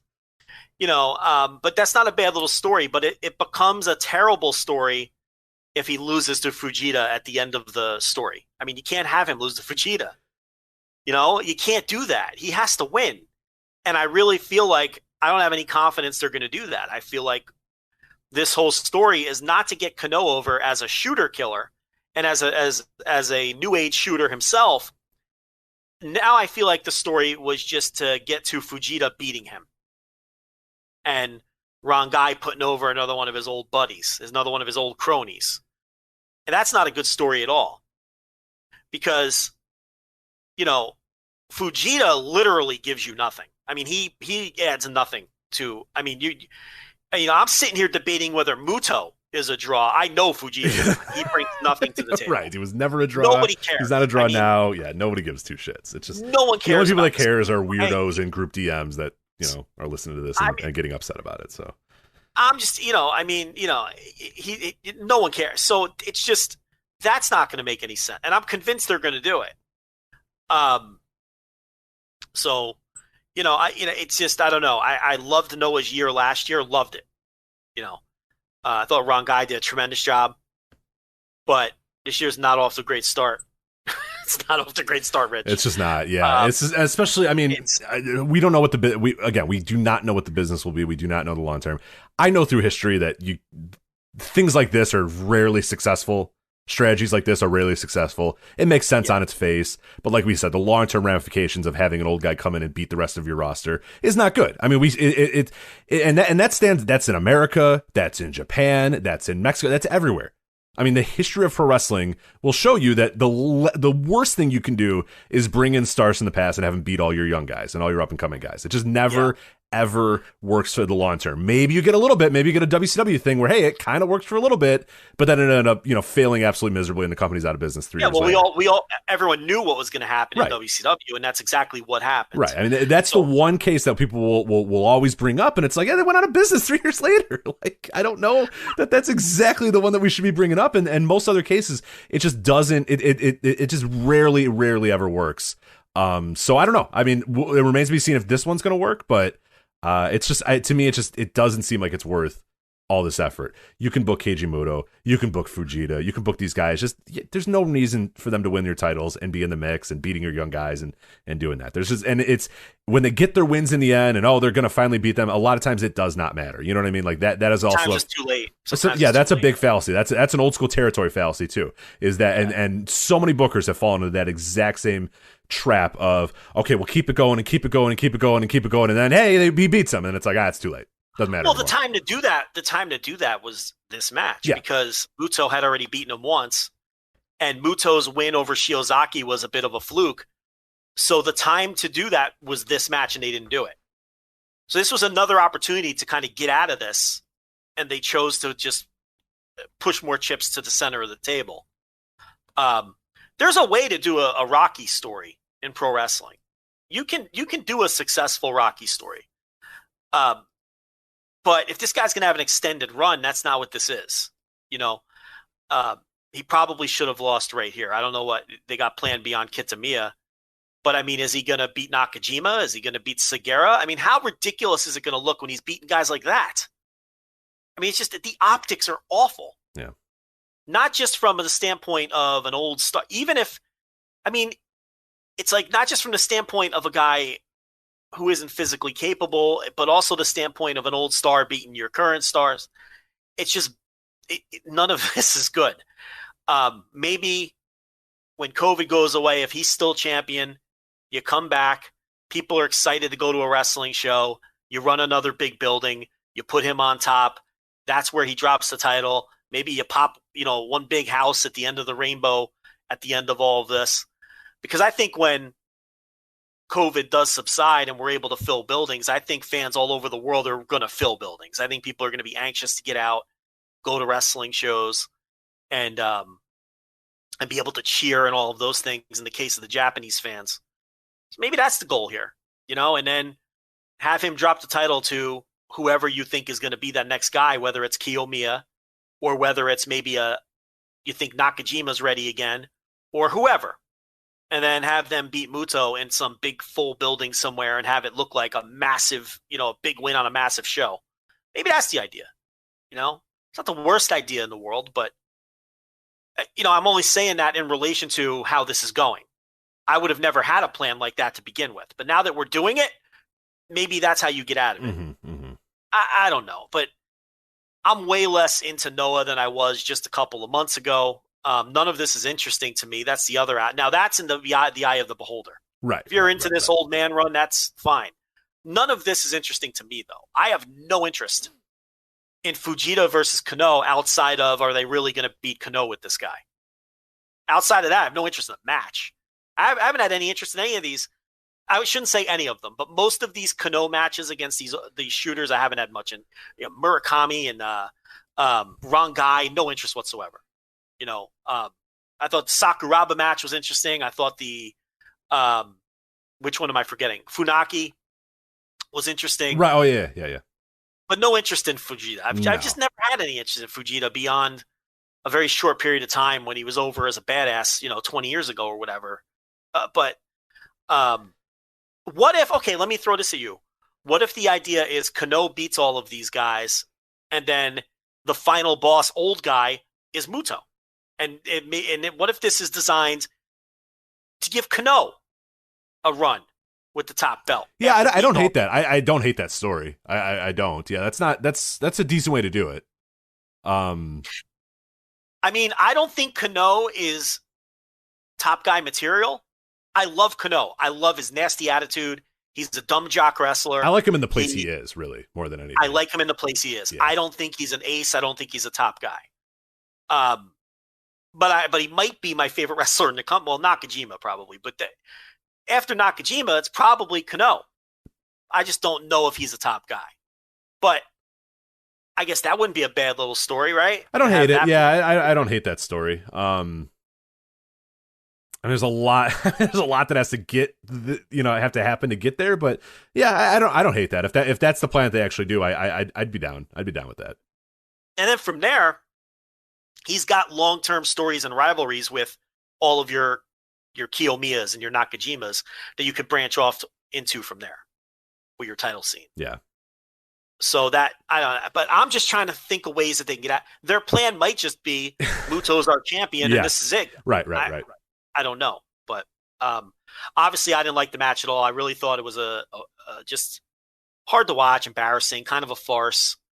I don't know what I threw into the Grapple app, maybe 1.5 or something. I don't know, but you liked it a little more than I did, I guess. Well, I mean, to a 2-star degree, so it's not like I really enjoyed it. It was an average match. No. I think to me, all of the ratings that I gave, all of the credit that I give, all the praise that I will mention of this match, the very small amount of praise that I will mention is all because of Kiyomiya. I thought he was tremendous in this match because he was literally working with a stuffed pillow. You know what I mean? Like that's like you mentioned that one part of the match where he is just bouncing all over every single part of the ring to knock this guy down, and Keiji Mutoh, will occasionally fall on his ass or whatever. When Kiyomiya gives up, boom, boom, boom. He's doing. I mean, I thought he just did everything in this match, and it was just to me a tremendous singular performance by this guy that I was like, dude, yeah, this guy, he's got it. He is now. I'm a believer now in him, and yeah, this type of match he would not be able to have 2 years ago. He would not be able to have a year ago. This match would be an absolute unmitigated disaster 2 years ago with Kiyomiya in the spot that he's in now. But he's gotten so good that I think he end up getting this to at least an average or passable point for me. But yeah, 100% of the credit to Kiyomiya for his effort in here. I think fans really don't. There's a term that fans use a lot that I don't think that they fully understand, and they misapply. And they use it far too often, and that's carry job. This was a carry job. Yeah. This was one guy fucking stinks, and we have to hide the weaknesses as best we can. And the other guy, this was – I'm not going to go as far as to say this was Ric Flair versus El Gigante or Ric Flair versus 300-pound Junkyard Dog or, whatever other classic true carry job you can think of. But this was a carry job with the term being used properly. And a lot of times people use that, and it's like they don't know how to – they misapply the term, But this was a true carry job because this was one guy bringing nothing to the table other than some charisma and some presence. And the other guy bringing 100% of everything physical. Yeah. And really working his ass off. So – didn't love it. I can tell. Yeah, doesn't sound like it. Do the rest of this show here? Yeah. Let's run through it pretty quickly here. I don't have a ton of strong. Yeah, I was gonna say I don't have a lot of strong takes. And when it was over, I was just kind of like, man, why did I waste my time watching this entire show? This was not good. Yeah, there was some stuff I liked, but a lot of stuff I did not like. So yeah. All right, I guess let's just go through it quickly. So we had O'Hara and Yohei. That's Full Throttle. And they were with. Remember when that was our biggest complaint about Noah is not using O'Hara well enough? That was. Yeah, what are they doing with O'Hara? Simpler times, Joe. Simpler times. I'm still annoyed about it, but yeah, simpler times when we were like, "Hey, this company's great, but hey, what are you doing with O'Hara? Come on, let's go. Just let this guy fire this guy or something. Let him go. Like, what are we doing?" It's clear the current regime has no use for him, though. He never does anything meaningful. But anyway, they won a 6-man over Kinya Okada, Yasutaka Yano, and Yoshiki Inamura. Shohei Taniguchi dances now. He's a funky guy, Joe. Oh, yeah, he's aligned with Yone, which we'll get to in a minute. Funky. So Yoshinari Ogawa had a temperature issue, so for COVID restrictions, they pulled him off the show. So Hayata defeated Junta Miyawaki in a match that wasn't nearly as entertaining as Ogawa would have been. No. So it was fine, but yeah, no. The entire time I'm just thinking, man, this would be so much better if Ogawa was here. So the old abundance of caution, Rich. Yeah. The old abundance of caution.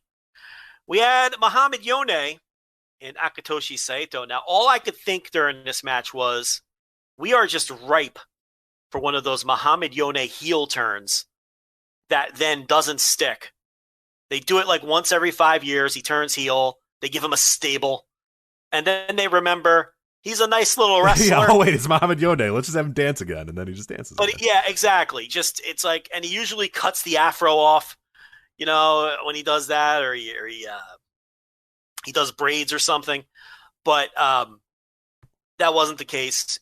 Now, listen, I have to say, this is better than I thought it was going to be, because was it just me or was this stiff as fuck? They were laying into each other. Yeah, I don't know if they just decided, hey, we don't know what we're doing, so we'll just kind of hit the fuck out of each other. But yeah, and that'll happen to us sometimes with Akitoshi Saito. Like sometimes he's absolutely the dirt worst, and I fucking hate him. And sometimes I'm like, yeah, this guy's fucking cool. So yeah, this is an interesting one for sure. I thought maybe we get like the return of the Dark Agents, and maybe Yone would go heel here or something, but nothing interesting. Just two old guys in an old guy match, slugging it out. So Hayato doing double duty because of Ogawa. So we had Hayato and Yuya Susumu against Daisuke Harada and Kai Fujimura. I don't know. It's fine. I have nothing else to add. Moving on. Yeah, I got nothing to add either. So what do you want me to say? Yeah. I mean, this show just wasn't that good. No, it really wasn't. Well, and this didn't help. This next thing that you're going to talk about here. So. Yeah, I mean, that junior tag was one of the better matches on the show, I thought. Yeah. Yeah. Now, keep in mind, again, disclaimer, I did not watch the semi-main event, that 8-man tag that went a half hour. No, that's good. That's good shit. So you might like the show a lot more if you watch that. I mean, no, was that show going to completely change your entire idea of the show? I don't think so, but it might help a little bit because that was fucking good. Hold those thoughts. I'll let you talk about it when we get to it.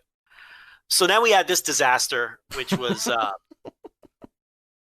Kano with High 69, Heyo and Neo, I guess not High 69 anymore, against the old dudes, Fujita, Kendo Kashin, and Nosawa Rongai. So Kendo Kashin did up. They did the double count out finish. Kashin didn't take a bump, of course. And I'm like, well, this is great because it was short and right, in and out, under 10 minutes. Perfect. Yeah. And I see them doing mic work, and I'm like, they're going to restart this shit, aren't they? And I'm going to have to sit through another match with these three old fucks who do nothing for me. And that's exactly how it went down. And then, Fujita folded either Heyo or Neo. I don't remember which one, but doesn't matter. Who cares? Folded them up and pinned them in the center of the ring. It's just such garbage. I mean, how can anyone enjoy this? It makes Kano look like such. I mean, I know that Kano didn't take the fall, but like, no, he didn't. It makes him look kind of like a dork. Okay. You know what I mean? Because he's like, hey, my guys will fucking beat your guys, get him back in the ring, and then the old guys just beat the fuck out of him. It's like, oh, all right. No, but here's the thing: I thought he looked worse than taking the fall because as the fall is being taken by one of the other geeks, I can't remember which one it was, Kano is being attacked with plexiglass by Kashin with his face up against the. Did you see that? I did. Yes. So Kano is totally getting geeked out on the outside of the ring by fucking. I may have been wrong guy and not Kashin. I can't remember which one it was. I'm sure it was wrong guy. I think it was Kendo because Kendo's been doing the plexiglass thing, so I believe it is. Okay. I believe it was Kendo. Yeah, you're right. So he's got the plexiglass up against his face, and he. What are we doing? I just want guys to beat each other up and win matches. What are we doing? Why are we talking about plexiglass? Who was the guy that was choking with the plexiglass? God damn it! Guys that care and can still physically go. That's all I ask for. I mean, this is bad. Katoge won the junior title from Yoshioka. A lot of people are upset at this booking decision. I don't really care, honestly, who holds this dopey junior title, but I don't know. I thought the match was fine. I guess it was. I don't know. Let me look at the old grapple. I think I gave it 3 stars or something. Yeah, I think I went 3.5. I liked it. I thought it was pretty damn good. Yeah, I seem like the low man on it, but it's fine. I mean, it's okay. I mean, again, I don't have a ton to add, so I'm going to look that up. Would you talk to me about this 8-man here with Shiozaki, Kotaro Suzuki, Marufuji, and Sugiura against the Congo team? This was good. Oh, it was awesome. Yeah. So there was all those names: Manabu Soya, Masa Kitamiya, Tadasuke, Nakajima, Go Shiozaki, Kotaro Suzuki, Marufuji, Sugiura. What do you think happened? 30 minutes of guys just kicking the fuck out of each other. Did you really throw Tadasuke in there like he matters? No, he didn't matter. I mean, yeah, he was definitely the 8th of the 8th guy. No, he didn't matter whatsoever in this match. But, dude, yeah, the 7 of the 8 names were fucking awesome. They just came in and beat the fuck out of each other. Nakajima did his, like, devilish-looking laugh. Marufuji came in and chopped some people. Sugiura came in and chopped some people. Go Shiozaki came in and chopped some people. It was awesome. Like, yeah, this is like, while this match is going on and knowing what's coming up, knowing that I'm going to get Keiji Mutoh and Kiyomiya next, I'm just thinking, what was wrong with this? Like this, I like this style. Like, why did we have to get away from a guy tags in and beats the fuck out of the other guy in the ring? And like, I will say this match did go a little bit longer than I probably needed it to. I don't know if it needed to quite go 30 minutes, but it allowed each guy to kind of come in there, shine, do their little thing. And yeah, I think, I mean, look at the names and yeah, you know what this match was. And yeah, I'm positive that you would like it because it was just dudes beating the fuck out of each other and it rocked. Yeah, well, to answer your question, we're not getting that in the main events anymore because the guy that's champion cannot physically do it. Yeah, exactly. And I do think, look, we're not the only ones who aren't into this. It's a very divisive title run. But there's undoubtedly a Muto curve for the people who like it. I mean, you're into the idea of Muto. If this were Kiyomiya or Go Shiozaki versus another able-bodied prime athlete having the same matches, you would hate them. Now, I get pro wrestling. That's pro wrestling. I mean, charisma carries the day sometimes. Of course. I understand that. But so I'm not saying that. I'm not saying that to say that people who like these Muto matches are being disingenuous. That's not the point I'm making. The point I'm making is to explain why the people who don't like it aren't into it.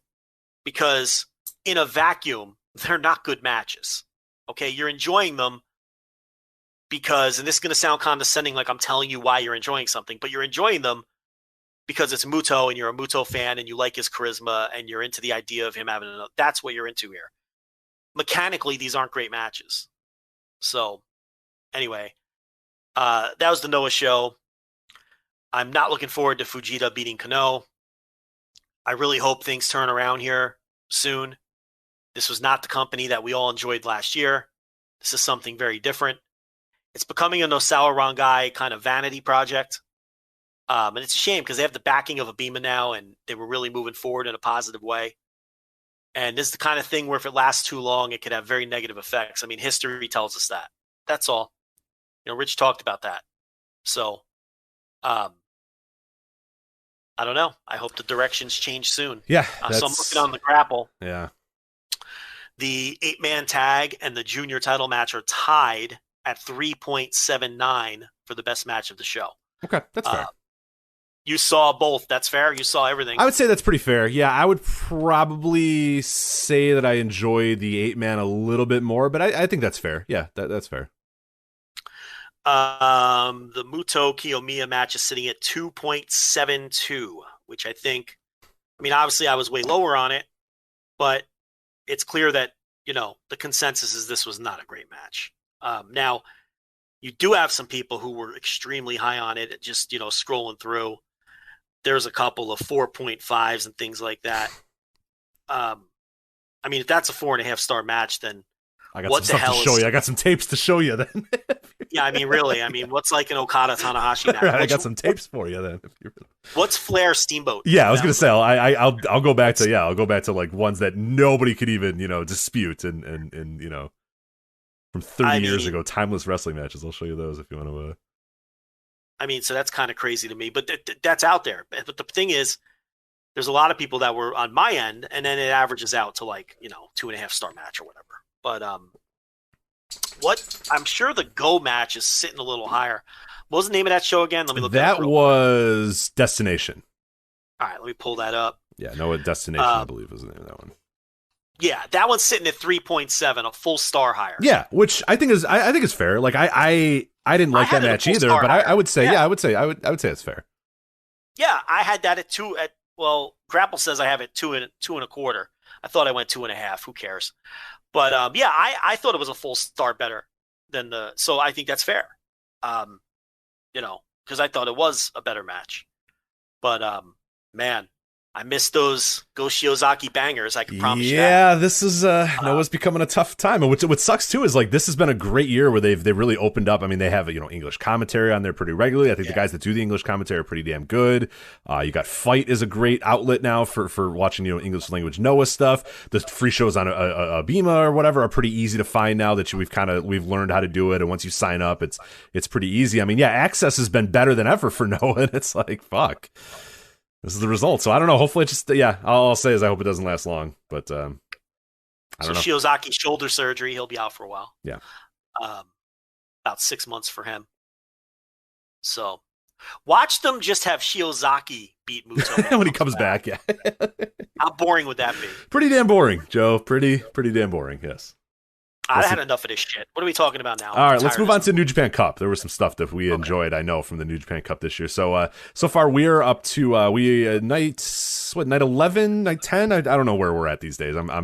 I've lost track of what day we're on. But as far as I know from last week's show, we did not talk about night 7, night 8, night 9, or night 10, and there's all really, really good stuff on there. So I'll just jump right over to night 7. That was the match, 2 matches there. Kenta versus Minoru Suzuki and Shingo versus Hiroki Goto. I thought both matches were a lot of fun. How fucking great was Kenta getting the old paper out and deciding that Minoru Suzuki, he didn't care about Minoru Suzuki, and his entrance took too long. So Kenta's sitting down, laying down in the ring, reading the paper. I'm mad of my own heart as a paper reader myself. Yeah, I mean, what a troll job. It's incredible. So it's so great. We just had someone in YouTube mentions or something telling us that Kenta has no character or personality. It's like, of all weeks to bring out that comment, this is not the week at all. I mean, you what dummy. planet are you on? You doofus. Yeah, seriously. Jesus Christ. Absolute mouth-breathing idiot to make a comment like that. This week. It was like the morning of, and I'm like, what? Of this all guy, days. I mean, you can just say, I haven't watched a Kenta match since he was on 205 Live. You can just say that. You know what I mean? It's like, yeah, I saw him against Bobby Roode in the main event of TakeOver, and that's the last Hideo Itami match I've ever seen. That's fine. You can say that. Right. You know, but, you know, the promos that this guy cuts and shit like this, you know. He's the best. I mean, honestly, if you made the argument that he's the best character in New Japan and one of the best characters in the world, I would listen to you. It's not a bad argument these days. It's really not. He is one of the best promos in wrestling. He's great on Twitter, in character, by the way. You know, his in ring, the way he gets his character over. I mean, he's one of the best personalities in wrestling right now. There's no question about it. That geek in those comments couldn't have been more wrong if he tried. It's just incredible. This is a good match. What? Another week go to sleep? What is going on with these weak ass? Yeah, he might have to. It might be time for him to find a new move. I don't know. I'm not liking the output that I'm seeing out of those. So, I mean, I get you don't want to crush the big boss's nose in because he's the big boss and all, but you know, Kenta never used to care about such things. Maybe he's lost I don't know. Maybe he's lost the spirit of the GTS. Which, if that's the case, then that's fine. You can find just a new. I would just find a new move then. But yeah, he seems a little shook about it. He's not laying it in there. So I don't know. He's an original dumb jock wrestler, but he's not a dumb jock wrestler anymore. Is that fair to say? Yeah, of course. Oh yeah. That's what people don't understand about the dumb jock energy. Like Eddie Edwards used to be a dumb jock wrestler. He's not anymore. Yeah, he has lost that. Yeah, 6 or 7 years ago, he lost that. Yeah. Rick Steiner, the if you don't like me, bite me era of Rick Steiner, not a dumb jock wrestler. No. Right? So you can be a dumb jock wrestler during one portion of your career and then not be a dumb jock wrestler in another portion of your career. Kenta has completely changed his game. You know, this is the Fang Revives era of Kenta. He's a snarky promo. He knows the physical toolbox is limited now. And he has evolved into this. It took him a while, but he has evolved into his current form. And he's got himself a nice little second life. You know? But the spark isn't there. You don't see the Kenta Rush very often. The go to sleep doesn't have the same pop. Neither does the Busuku knee or whatever the hell that's called. He hasn't even used a lot of that stuff in a lot of it. But he has completely reinvented himself. And he has given his career a second life. So he may not be going. This isn't, you know, you're never going to get vintage Kenta again. He comes close sometimes, but you're not getting that. You know, this is a really cool version of this guy right now. So yeah, I enjoyed the match. And then the Hiroki Goto Shingo Takagi match. I was kind of surprised because I heard a lot of people really talking about how awesome this match was, and I liked it. For the record, I liked it. The problem was I watched Night 8 before I watched Night 7 because I heard so much about Night 8 that it couldn't meet up the expectations of what I saw from Night 8. So I thought this was a good match. I wish I had watched it before I watched Night 8 because I went into this thinking, oh man, I can't wait. And I thought it was good, but not tremendous. What'd you think of Shingo and Goto? No, I really like Shingo Goto. I could watch those two guys just beat on each other, you know, on every show. Yeah, it's awesome. No nonsense. They come out, they stare at each other, their bell rings, they just beat the fuck out of each other. You know what I mean? Like, yeah, it's my kind of wrestling. So, no, I really liked it. I went Notebook on it. Low Notebook. Yeah, I think I'm four. I'm still four. But I saw, fuck? but I saw some people. I saw some snowflakes flying for this match, so I was kind of surprised. No, I really like that. That was really good. And Shingo, the more I see, the more I think he's probably winning the tournament. But I guess we can get to that when we talk about the Kenta match. Night 8, we had Sonata versus Yuji Nagata, and Joe, you have been telling me that Sonata has been okay on this tournament. I'm telling you that I'm not believing you. I'm telling you that I'm not buying into this again. I thought this was a pretty damn good match against Yuji Nagata from Sonata here. Yeah, it wasn't bad. I mean, it wasn't as good as the Ishii match, but Sonata has been pretty good in the tournament. He's not botching as much. It's just so weird to talk about this guy. But I thought this match was. Well, what I was going to say is that maybe this is. I honestly don't know if I would mind Sonata if he was just like a never guy. You know what I mean? Or just kind of like in that mix. Like I like him as a singles guy, and I like him in his mid. I might be fine if he's just a mid guy. I think it's always that like when I see him in main events, or when I know that he's winning a G1, or I know he's doing like that's where I may be thinking, this guy isn't up to that standard. But maybe that's okay. Maybe he's up to a mid card standard, and that's fine. Because he'd be a good asset, I think, in that division. I mean, obviously. If the IC title was still a thing, that'd be a great opportunity for him to be in there, and that mix or the never mix or anything like that. I think that would be the spot that I would really kind of put Sonata in and say, hey, this is your spot, let's go own it. Because I think he excels a little bit more at these like 18 to 20 minute matches than he does at your 30 to 40 minute matches. Not everyone's a top guy. Yeah, that's fine. That's the easiest way to say it. Then the main event of Night 8, New Japan Cup 2021, Will Ospreay, Zack Sabre Jr., 21 minutes and 23 seconds. Snowflakes, Joe, a full 5 for me. I fucking love this match. How good was this? Full 5? Oh, yeah. Absolutely loved it. Yeah. This was phenomenal. Yeah, one of my favorite matches of 20. I mean, it'll be very difficult to top. I mean, this is in the mix with both the Wrestle Kingdom matches right now, as far as, top tier. I mean, this is in the mix here. This is in my top 5 by the end of the year. It'd be very difficult to knock this thing out. This was just a war, Joe. Oh, any match that starts out where the bell rings and the guys go and attack each other immediately, that already starts at a 5 for me.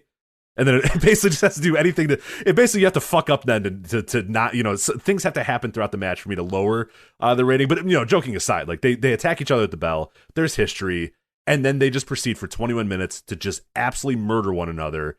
Zack Sabre Jr. just tearing at the shoulder of Will Ospreay. Will Ospreay doing all he can to just be a chicken shit asshole the entire time. It's such a different match dynamic than these guys have had before. It's not much high flying. It's just kind of all in the ring. It is a fight. This is the most fight feel that a New Japan match has had in years for me. I mean, you got to go back years where and sometimes we'll say like an Ishii versus Goto match is like, it's a war and it's two guys and doing that sort of stuff. But it never like this felt like two dudes like literally fighting one another. You know what I mean? In terms of the way that the struggle was, the accidental blood, the targeting of body parts. This isn't just guys throwing bombs. This isn't just Ishii, no selling a drop on his head and getting up and doing a lariat or whatever. That shit rules. That stuff's awesome. This was two dudes literally just beating the fuck out of one another for 20 minutes. God, it was spectacular.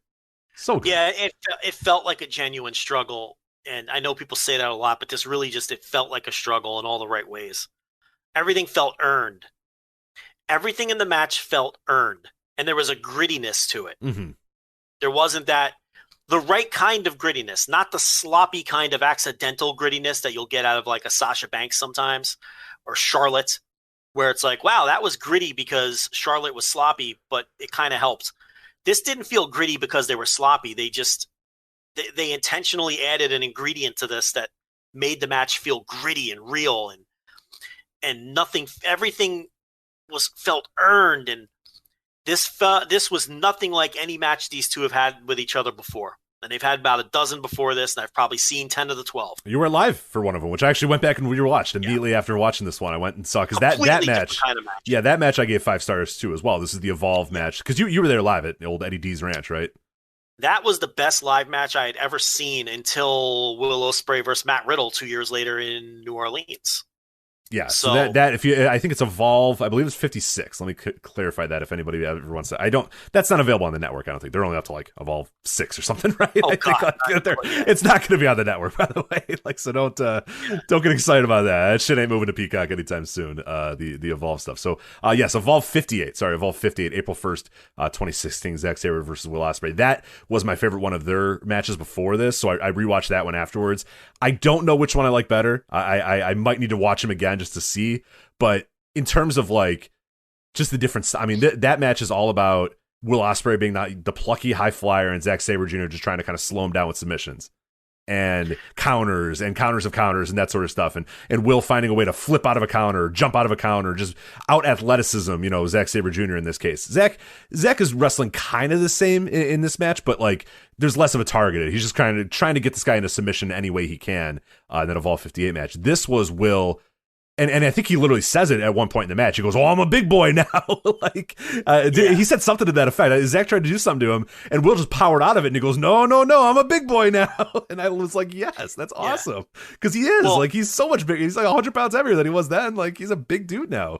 And yeah, the stuff that Zach used to be able to kind of do, he can't do. And Will can fucking fight now. He can punch and brawl with the best of them. So it was awesome. The Evolve match was more of a showcase. Based on the kind of show it was and where they were at. The series they had last year told a tremendous 2-match story with the match in New Japan and then the match in Rev Pro follow-up, which was even better. And this was completely different from all of those. I mean, like we've been describing, this was more of a gritty fight. Some of the sequences in this match are just indescribably good. You can't describe how good they are with words. I don't have the adjectives to describe how great some of the sequences in this match were. And then you throw in just flawless execution of incredibly difficult sequences. I mean, this is wrestling at its highest level is what this was, between two of the best in the world. And then you throw in the accidental blood and Ospreay. It doesn't look like he broke his nose because it looks like he may have just had a bloody nose because he didn't have they're selling it like it's a broken nose, but I don't think he broke his nose. But at any rate, he had blood all over his face. It looked like a broken nose. That added to it. And this was the kind of match where this is going to be a weird way to describe it. But when this match was over, it was the kind of match that was so good that it made me question whether I overrate other matches that I like. Because I watch this match and I think this is just a different level of pro wrestling. And it makes me feel like when I like other matches, I overrate them because, oh no, this is something different. This is truly great. This is great on a different level. So that was my first thought when the match ended. I'm like, this was so fucking good that it's making me question myself and whether I really like these other matches as much as I think I do. Because this was so great. And I kind of have like this existential star crisis again. Right. I think you I forget if you tweeted it out or just kind of talked about it in our Slack, but you kind of said, hey, that's like a perfect wrestling match. Like that's exactly what it is. Yeah, that was going to be my closing. That was going to be my closing point. This was a perfect, flawless pro wrestling match. I don't think they could improve upon it in any way. It was just it was perfect and flawless. Yeah, I don't know what I would change. Like, honestly thinking about, okay, well, this spot, like, literally nothing. Like, literally nothing. Like, it's just, yeah. It's just incredible. Yeah. With all of that said, 4 3/4. Oh, you're a coward. You're a fucking coward. Now, probably my favorite. Let me look back. We're only in March. Is this my match of the year? Let me take a look. I'm trying to remember what you've. I'm trying to remember what you've rated, but yeah, your notebook will tell the tale there. So I'm going to give you my contenders. Okada Ospreay from Wrestle Kingdom.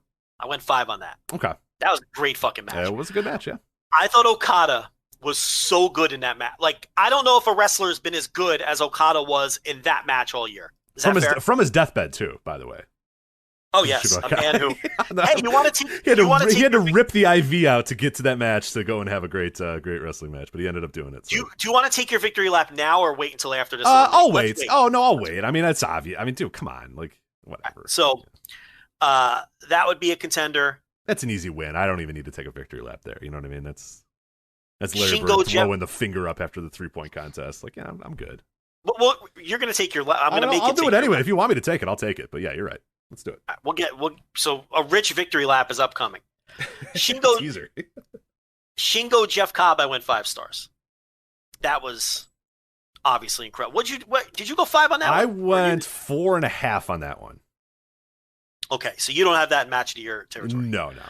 My 2 5 stars this year: Okada, Ospreay, and then Ospreay and Saber. So yeah, surprise, Will Ospreay's like good wrestler. Will Ospreay, wrestler good of the year wrestler. contender again. Yeah, my top 5 are Okada, Ospreay Saber, Ibushi Naito, Shingo Tanahashi, Shingo Jeff Cobb. So I like Shingo and I like Will Ospreay. They are good wrestlers. Kota Ibushi, also a good wrestler. So Shingo Tanahashi, I have in the mix. I went 4 3/4 on that. Let me move to February. MSK Grizzly Young Vets, I got a 4.5 too. That match fucking ruled. I will never stand down on that one. No, yeah, great tag match for sure. Let's see. February, I don't have anything in sort of that Pantheon level. Couple 4.5s. Adam Brooks versus Slex the Business, of course. Oh, yeah. Not quite matching the The Business Slex, I believe is what he is now referred to for well, some in reason. My notebook, it's Slex, the Business. Well, the that's proper the way way. it should be. Yeah, okay. Right. You're on the right side of history, Joe. I don't know what those guys are doing over there in MCW, but they're wrong. Slex, the Business. Yeah, so I don't know. Nothing in February and nothing in March until this match. So for me, it's either Ospreay Saber, Ospreay Okada, or Shingo Cobb. And I'd have to really think about it. And a teaser for a show that we'll do next January. Come find out what get ready. Yeah. Match of the year is. Yeah. The expectation is palpable. Yeah, for people saying, "I'm mad. I wonder what Joe, after 8 more months, will decide is his match of the year," and you'll find out next January. So. Yeah, but it was incredible. Yeah, flawless pro wrestling. It was really great. Tremendous match. Night 9, that was David Finlay versus Yoshihashi. It was fine. It was good. It was good. Yeah, Finlay is looking good. I'm on board with a lot of other people that are now saying, hey, this Finlay guy, he's kind of putting it together a little bit. And he's fine. I think maybe people are overrating it just a tad, but Finlay's fine. So there you go. And the main event was Jay White versus Tanahashi, which I thought was good, but not great. I wasn't in love with it, but I think you liked it maybe a little bit more than I did. Yeah, I mean, here's the thing about Jay White. I think he's such a great character wrestler at this point that it's hurting his matches from a traditional match, the way you traditionally grade a match. From a nerd standpoint, because he's not out there trying to have traditional New Japan notebook style matches. He's doing this tremendous character work, and it's top class, top tier level. Don't get me wrong. But Jay White and Great Okan are 2 guys who are just approaching their matches in a different way than everybody else. And I'm not suggesting they're wrestling the same style. They're wrestling completely different styles. Yeah, no. I think that's totally fair. No, you're absolutely right. Yeah. But they're approaching their matches in a different way. Whereas the rest of the roster, they're going out there and trying to have bangers every chance they can get. Jay White has a different kind of plan every time he gets in the ring. And he wasn't going out there with Tanahashi to have a match of the year contender, with all of the stalling and everything else. So, he's just doing something different, but I think he's been very good. We got the run in. Here we go. Uh-oh, what do we got? Right, come on in. It is the boy. The boy, what's up? This will be good because he doesn't get shy. He's a little more talkative. What's going on? No Coke Zero for me? No, why not? Whoa. Well, look, I'm empty over here. I want a rest. I'll just say the girl brought one. I'm just saying in the power rankings. There's nothing in there. He's got the empty. He said, I want the rest because he wants that caffeine. And he's trying to drink, but there's nothing in there.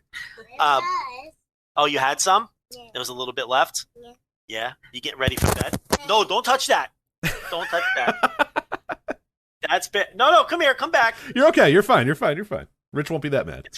It didn't. Is it doing it or no? No, you're good. It did it for a second, but you're good. Okay. He ran away crying. Oh, God. Oh, Jesus. No, because he touched the mic. You know what happens when the mic gets touched. I know. Tell him Rich will not be that mad. Yeah, you better rectify that now. I got to make this right. Nolan, come back. Well, this went sideways. Jeez. He got, I hurt his feelings, I think. And I said, and he cried and ran off. because he was being playful and he grabbed the mic. Yeah. I'm sure. Are you getting the fuzz? No, we're good. Okay. You got it for a brief moment there. Hey, Nolan, come on back. You tried so hard. I hear her consoling him. This is what a disaster. You're done. All right, well, that's the Voice Wrestling Flagship Podcast. That's Joe Lanza. I'm Rich Grach. Fastlane's coming up Sunday. You don't really care. We don't really care either. NWA's coming up this weekend. You don't really care either. We don't care much as well. They booked Titus for some reason. That's stupid. Impact. Rich Swann won. He beat Moose. So there you go. All right, Joe, you anything else before we get out of here? I heard his dopey little feelings here. Let's see if we can get him back in the room. Had a whole conversation set up too. Yeah, you're gonna have to buy him Yoda pajamas on. You have to buy him something nice now. Nolan, come back. I love that he's got you real shook here because Joe, you're Mr. Confidence and Mr. Bravado, and now you're I shook. feel bad. You're shook. Yeah. It wasn't that big of a deal. It's just you were trying to tell him, hey. Yeah, don't touch that. Come back. Where is he? Britt, bring the boy back in here. We gotta rectify this. Now we have to force him out of the show. Yeah. All right, get your ass over here. I got to do a bit. I got a bit plan. Sit down. Yeah. Because I totally. Yeah. Now the fun is gone. Now I'm a heel. Now the fun's bad, and now you're gonna make him force him into this conversation that he doesn't want to be in. People love these segments. Like, these segments, they're so cute. Now I'm gonna be a heel. I can't have this. Yeah, we might have to delete this from the on demand because we have our the live listeners are listening to this now, and they'll know forever. But yeah. Here's Britt, bring him back. Get him in here. Nolan, come here, bud. Pick him up, throw him in the room. Yeah. Dad, who's mad because he touched the I don't know what's going on. All right. Wow. He's welcome back whenever he needs. He can interrupt any of our other future conversations because he's going to tell his therapist about this in about 20 years. I always wanted to be a radio host, and then I went to go touch Dad's thing, and then he yelled at me. It's going to be a repressed memory. It's going to come out in therapy when he's like 33, the day he touched the mic and got yelled at. I don't even think did I come off. Per the chat room, you did not come out that harsh, but obviously it hit him in a. It doesn't matter what we think, Joe. It's what he thinks. So I think I hurt his little feelings, is what it was. He was being playful, right? And then I'm like, no, don't touch that. And then I think he got embarrassed. Yeah. And then he's fucking 4 years old, so he ran off crying. I don't know. He turned around and hightailed it out of here. Hey, Britt, bring him back in. What's she saying? Is she just no selling you too? Nah, she chased him. She went and followed him because, he was upset. So yeah, I don't know what's going on now. Maybe everybody's mad at me. I was gonna say, I mean, I'll talk about Titus and NWA on my own if you need to. Yeah, I was just figure it out. Well, you're fucked. All right, well, that's to say. No, I guess we're moving on. How's the couch looking today? Listen, I'm the man of the house. I want to sleep in the bed. You have multiple beds, though, right? What do you mean? What is this? 1950? Why would I have multiple beds? No, I don't mean like the honeymooners style. I mean, do you have another room with another bed in it? What do we got? Like twin beds in the bed? What do you think? I like that idea. That's not bad. Yeah, occasionally she'll come over for Tonight we're getting frisky. Let's push them together. Right? Exactly. Yeah. Make sure you don't get in the middle because it could slide. Yeah. That's avoid the crease. Make sure the wet spot's on her twin side. Right. Britt, bring the boy in. Bring him in. You're so desperate. I've never heard you so desperate. It can't be that serious. I mean, geez. Yeah, I'm going to be honest. Yeah, he's bring him in. Where is he? This 4-year-old's being a little Hold on. I'm bringing the girl up. Are his feelings hurt? He can come in. He thought he was in trouble. He's not in trouble. I want to tell him he's not in trouble. It's too late now? All right. I rubbed the belly, I rubbed the back, song, dance. Okay. Good. All right. So I'm going to bring her up. Oh, now the girl's coming? Okay. Oh, she's going to swoop in. What a move. Oh, what an opportunist she Shawn Michaels over here. The Shawn Michaels of the tag team. Bring her in. Tell her not to be shy. With her leather jacket, just going to waltz in there. Unbelievable. What an opportunist, because she knows the boy didn't get over. Yeah. Oh my God. Perfect. And not only that, I think she's getting a Z. I think she's bringing up a Z. Oh my God. What a worker. What a worker. What a. Yeah. So he's he packed it in. He went to bed. He's done. Yeah. He got I heard he got the belly rub. It didn't even. He got the back rub. He got the song. He got the whole goodnight song. She's incredible, this TLB. She goes in there. She rubs their backs, sings them a lullaby every night. It's ridiculous. Sounds exhausting, yeah. Really? Yeah. I'm like, listen, I'm like never doing. You don't get an off night? Like every night's the. No, every night. I bring her in. Ah, there she is. Look at is she wearing a leather jacket? You got to see the shit-eating grin on this with girl's with some hearts on it. Little. She's gorgeous, and she's come from her princess pajamas, and she is tired. So. Oh, you're very tired, huh? Yeah. So your brother thinks I'm mad at him, but I'm not mad at him. He tried to touch the mic, so he ran away. Poor thing. So where's my Coke Zero? No Coke Zero for me? You wanna go get it? Wow. Wait, shit. Oh, she wants to give me a hug. All right, come on in. Well, I guess the hug will work, yeah. All right, that's fine. Here's your little hug. You tired? Yeah? What were you doing? You look exhausted. She's tired. Oh, here he is. Oh, right, come on in. Look at that. Oh, he's hugging her instead of me. Oh, okay. Well, They're wow. hugging each other. They're very close. They're very close. Nolan, I want you to come here. You're not in trouble. Oh my God. He's still mad. He's mad at Yeah, you. you're done, Joe. Why do I have so much heat with him? This I just kid's told him I'm not he's never in trouble. coming back. He's done. I think it's done forever. Any little negative energy from you, he takes it very seriously. He cares. Yeah. This is deep. Think and feel it. He can feel it, and I guess he's just, There's no negative energy. I don't have any heat with him. Jeez. I feel like when the Young Bucks didn't shake Booker T's hand. This is unbelievable. All right, Amelia, thank you for the visit. That was very sweet. The boy, she blew me a kiss. The boy comes in. He hugs her instead of me. I say, come over here. He bursts into tears again and runs out of the room. Wow. It's unbelievable. I brought him up first. And she was like, I'm sad when Nolan leaves. I'm like, he's going to bed. You are too. And she's all, Yeah. sad when he left.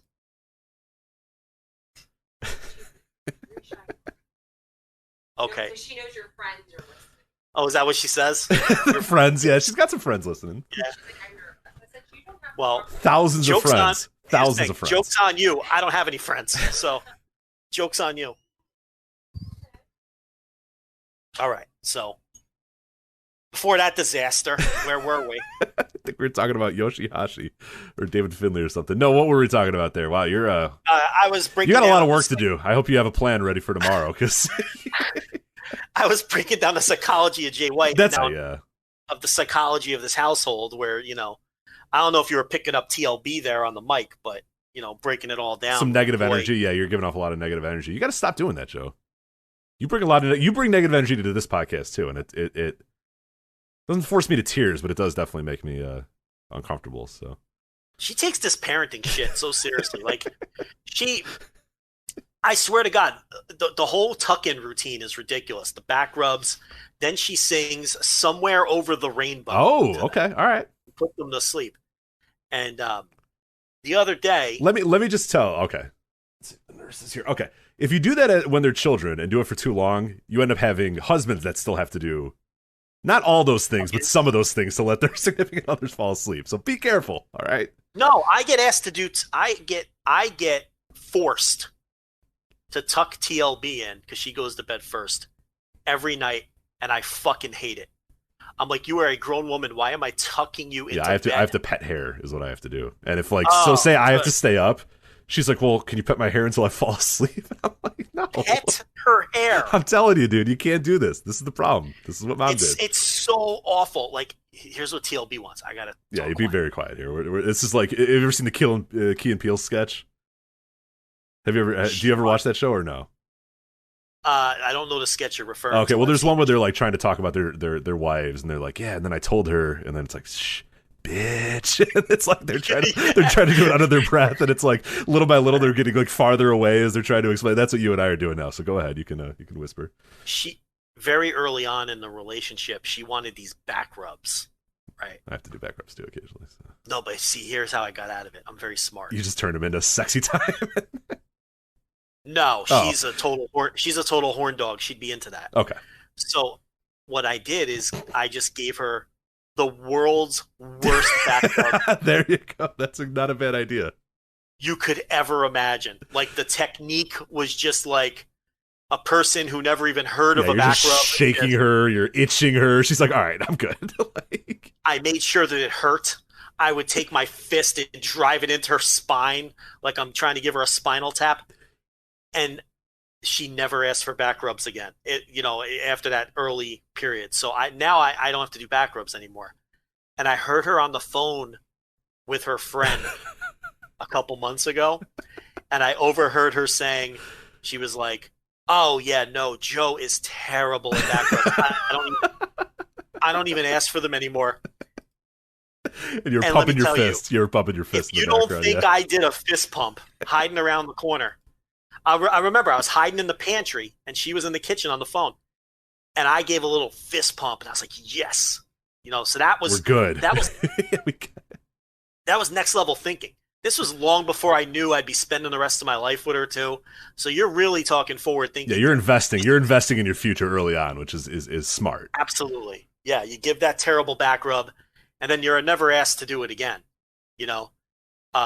I'm lucky she fell for that though, because most women are a little too savvy for that move. They know what you're trying to pull. Yeah. Michelle will just be like, "What are you doing? That's a terrible back rub." And I'm like, "All right, yeah, you're right." Right. But I'm dealing with a woman who sings "Somewhere Over the Rainbow" every night to her children. There's a certain innocence to her where I can get away with stuff like that. These little. Anyway, all right. So you want to bury the girl while you're at it too? I mean, geez, you're. The what now? So you want to bury the girl while you're at it too? You're really on a run here. No, the girl. See, the thing I'm about joking. her. Please don't. I mean, I can bury her if you want. Please do not. She's really shy when she knows the. But the thing is, like, if she would talk, she's very funny. The 5-year-old, but she just gets. She freezes. Look, this isn't for everyone, Rich. We're professionals. No, it's there's a reason they pay us the big bucks. So the kid can't hack it. Okay, she just doesn't have the talent or the skill to be entertaining on the mic. Now the boy, he's got it. He came in here smiling. He was ready to go, but I scared him. So we were denied a quality segment out of him, and apparently he's still mad at me. We have heat. What can I say? Yeah. Well, hey, you know what? This might be the. Now here's. Oh, go ahead. All right, we got solo TLB with the Coke Z. Thank you very much. You're welcome. I'm here for you. I know you're here for me. Tremendous, Jeez. And I'm here for you. She doesn't even know what you just. Yeah, unbelievable. Yeah. Unbelievable. Right. What a two-face. Hey, one more thing. What? I love you. All right. Have a good night. Yeah. That's how you do You're it, Rich. something else. You're something else. That's how you do it, Rich. You're something else. She nearly melted. Because she knows a lot of people are going to hear that. You see, that's how you do it. The kid's good, Rich. I still got it. All right. Coke Z. All right. That was Jay White, and the psychology of Jay White and his negative energy that he brings to New Japan Pro Wrestling. Speaking of negative energy, Night 10, Evil versus Toru Yano. What the fuck?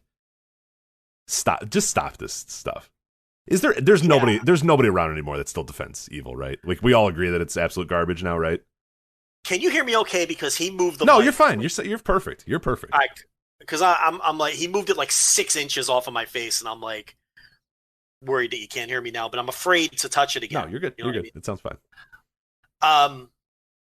Toru Yano is the absolute shits. I think the only thing worse than clap crowd Toru Yano is The Fiend. That's the only thing in wrestling that is worse than clap crowd Toru Yano, because when you strip away the crowd's ability to laugh and put him over, everything he does falls flat. So, yeah, this was terrible. Irredeemably bad. The whole thing. Now I'm burping, but yeah, it's awful. Yeah, it was just absolutely terrible. So, no need to talk about it anymore. Then we'll move on to Shingo versus Kenta, the quarterfinal match there on the main event. What'd you think of this one? I thought, again, like, good, but I didn't think it was great, because it's like, you might even want to add Kenta to that list too, of a guy that's just kind of doing a different thing. You know what I mean? These days, this was still pretty damn good, but yeah, it's just, I don't know. It was a good match, but not great. Shingo's capable of doing better, and I think Kenta's capable of doing better. I came in with really high expectations, given who the two people are, but I need to maybe not do that anymore with Kenta. And I've been doing it wrong with Kenta for like 5 years now, and I just need to start doing it. You know what I mean? This time I can't disagree with you. I disagreed with you on Shingo Goto. I can't hear. I like this. I was entertained by this, and I thought the match told a good story. Good match. Can't call it a great match. The thing about it was Shingo sold the entire way. Like, this was just a 20-minute Kenta beatdown. Yeah. Into a 3-minute closing stretch. And again, Joel Abraham pointed this out, Super J-Cast, and I agree with him. The way that the Shingo matches have been structured in this tournament really lead me to believe that now that he's going to win it. Because he's always the underdog, underdog. He's always the baby face fighting from underneath. Yeah, he's getting his ass kicked for a lot of the matches and then kind of firing up at the end and firing up and winning the matches. So yeah, you're right. It definitely feels like it's getting in that direction. Mm-hmm. Yeah, so based on the match structures, it seems like they're trying to tell a long-term story here with Shingo. But this was a good match that told that exact story, and Shingo moves on. So we have our... what round are we? Yeah, let me get the updated brackets here as of this recording, which I think might change because I think there's a show maybe tomorrow or the next day. But as of this recording, here is our brackets. So the quarterfinals are going on the 16th and the 18th. So actually, yeah, it'll be Thursday morning. So about, I don't know what, 12 hours from now or whatever, those matches will be done. And then the semifinals are on the 20th and the final the 21st this weekend. But yeah, we have Evil and Yano. They that was a quarterfinal. Evil moves on. Shingo versus Kenta, that was a quarterfinal as well. So we now have in the semifinals Evil versus Shingo. God help us all. I hope, Joel, and you are right that Shingo moves on to the finals. In the other quarterfinal matches, you have Will Ospreay and Sonata, and then David Finlay versus Jay White. And that's an interesting booking there because obviously Jay White's going to win that one. I highly doubt that David Finlay is going to pull the upset. And like you've always said, now how do you beat Jay White? Who beats Jay White? And it might just be Will because it's Will versus Sonata. So I have Will going through. I have Jay White going through. And I kind of think I have Shingo and Will in the final, but I don't know. Beating Jay is always tough, especially right now. So I don't know what they're going to do exactly there. You know, Finlay and White have history, though. That's true. Yeah. If you needed a guy to kind of pull a big upset, I guess Finlay isn't the worst guy to do it. They have history. So you could do the deal where White is overconfident because I think he's won every match they've had with the exception of one. I think he's like 6-1-1 against him or something like that. Obviously with the loss coming when they were both young Lions, but then he ran off like 6 straight wins against him as Lions. And I think he's beaten them once or twice, you know, once they've both been pushed. So he's been dominant in the rivalry, so maybe you could do a story where he's overconfident. That's usually where Jay White gets picked off, when he's overconfident. Mm-hmm. So if you're looking for a little intrigue in a match that looks like a mismatch on paper, that would be the angle that you could approach it. And honestly, I think I would like that a little bit more because that Jay White can sell as I wasn't bested, I was surprised. You know what I mean? There's a lot of ways that he could sell that versus he goes in there with Will Ospreay. Will Ospreay's just going to beat him. And it's like, hey, you know, the guy who's better than you beat you. Whereas the David Finlay one, that you could tell a story with that too, which I think might be the better route. Unless you want him to go all the way to the finals and then lose there, or Jay White wins the whole thing, you know, which is, I guess, potentially an option as well. That we continue to find ways to kind of eliminate him, but is it totally unrealistic that he wins the entire thing? For who? Jay. No, he could win it. Yeah. Right. I mean, I think he's a contender to win it for sure. I think we're spending a lot of energy trying to figure out how he loses, and it's maybe like, well, maybe he doesn't lose. But I still think he does somewhere. I don't know where exactly it happens, and I don't hate the David Finlay loss. That's actually not the worst idea. No, without a doubt. I mean, Finlay can't win, but can White win the tournament? Yeah, for sure. And maybe you're right. We're sitting here trying to knock him out, and maybe he just ends up winning it. Right. But I think a Jay White Will Ospreay match would be a true toss up. It comes down to who would. I mean, if you think Shingo's going to win, who would they rather have him beat in a final? And he sort of has this thing going with Will Ospreay where they wrestle once or twice a year. So that would make sense. Do you want to do Shingo Jay White? I feel like they would do Shingo Will Ospreay. Yeah, no, I would do the way if I was booking it, I would have Shingo versus Will Ospreay, and I would have Shingo beat him. I think he's an okay guy for. I don't think Will Ospreay loses anything by losing to Shingo here. I think Shingo gains a lot by winning there, and they have the history, they have a background. You know it'll be a good match. You know it's a match that has history. There's a lot of stories you can tell there. Best of the Super Juniors. Now they're both heavyweights. They go up to the New Japan Cup and face it, and then you can always tell that tale of later down the year, maybe you tease the G1 final, or in a few years you tease the G1 final or whatever. That to me that just works too perfectly. And God, any chance to see Shingo and Will in a match again is fine with me too. So if I was booking, that's the way I would go. But we'll see. It's been a really good tournament so far. It has renewed my not if you just kind of forget that evil exists and kind of skip the Toru Yano things. A lot of the stuff in this has been really, really good in the New Japan Cup. So I have very much enjoyed this tournament. I've enjoyed it. I mean, the only downside is it's like 4 nights in a row every time. It's exhausting. Yeah, what ends up happening is I get like 3 nights behind, but because they had gaps between those, I would be able to catch up over like the course of like a weekend or whatever. And it's only two shows per or 2 matches per show or whatever. So that makes it a little bit easy. But yeah, the schedule's been tough, and that's been the whole issue with New Japan this year. Is I feel like I'm always behind. I'm like, all right, cool. I'll watch that match, and then you take one night off, and it's like, oh no, they had an event last night. You're like, what the fuck? Like they run every day. Every day they're fucking running these things. So I don't know, man. Yeah. Yeah. All right. So that has been New Japan Pro Wrestling. We will now move on to one sec. I closed my document. Hold on now. Hold on. Take your victory lap. Grab your flag. Okay, go ahead. So as subscribers know, I did a news roundup, and we got some information out of New Japan. Rich, you were right. I wasn't ready to go 2 feet in the pool with you last week, but I kind of knew where you were coming from and couldn't completely disagree with you either. But it appears as though the Okada back injury has been a bit exaggerated. The man does have some legitimate back issues, but the idea that he has like 2 slipped discs and can barely walk it would be impossible to do what he does. Has in fact been exaggerated. And, basically what's happening here, and then I'll explain it and then you can take your lap, is like a lot of these wrestlers who, they hit the age of 30, a lot of tread on the tires.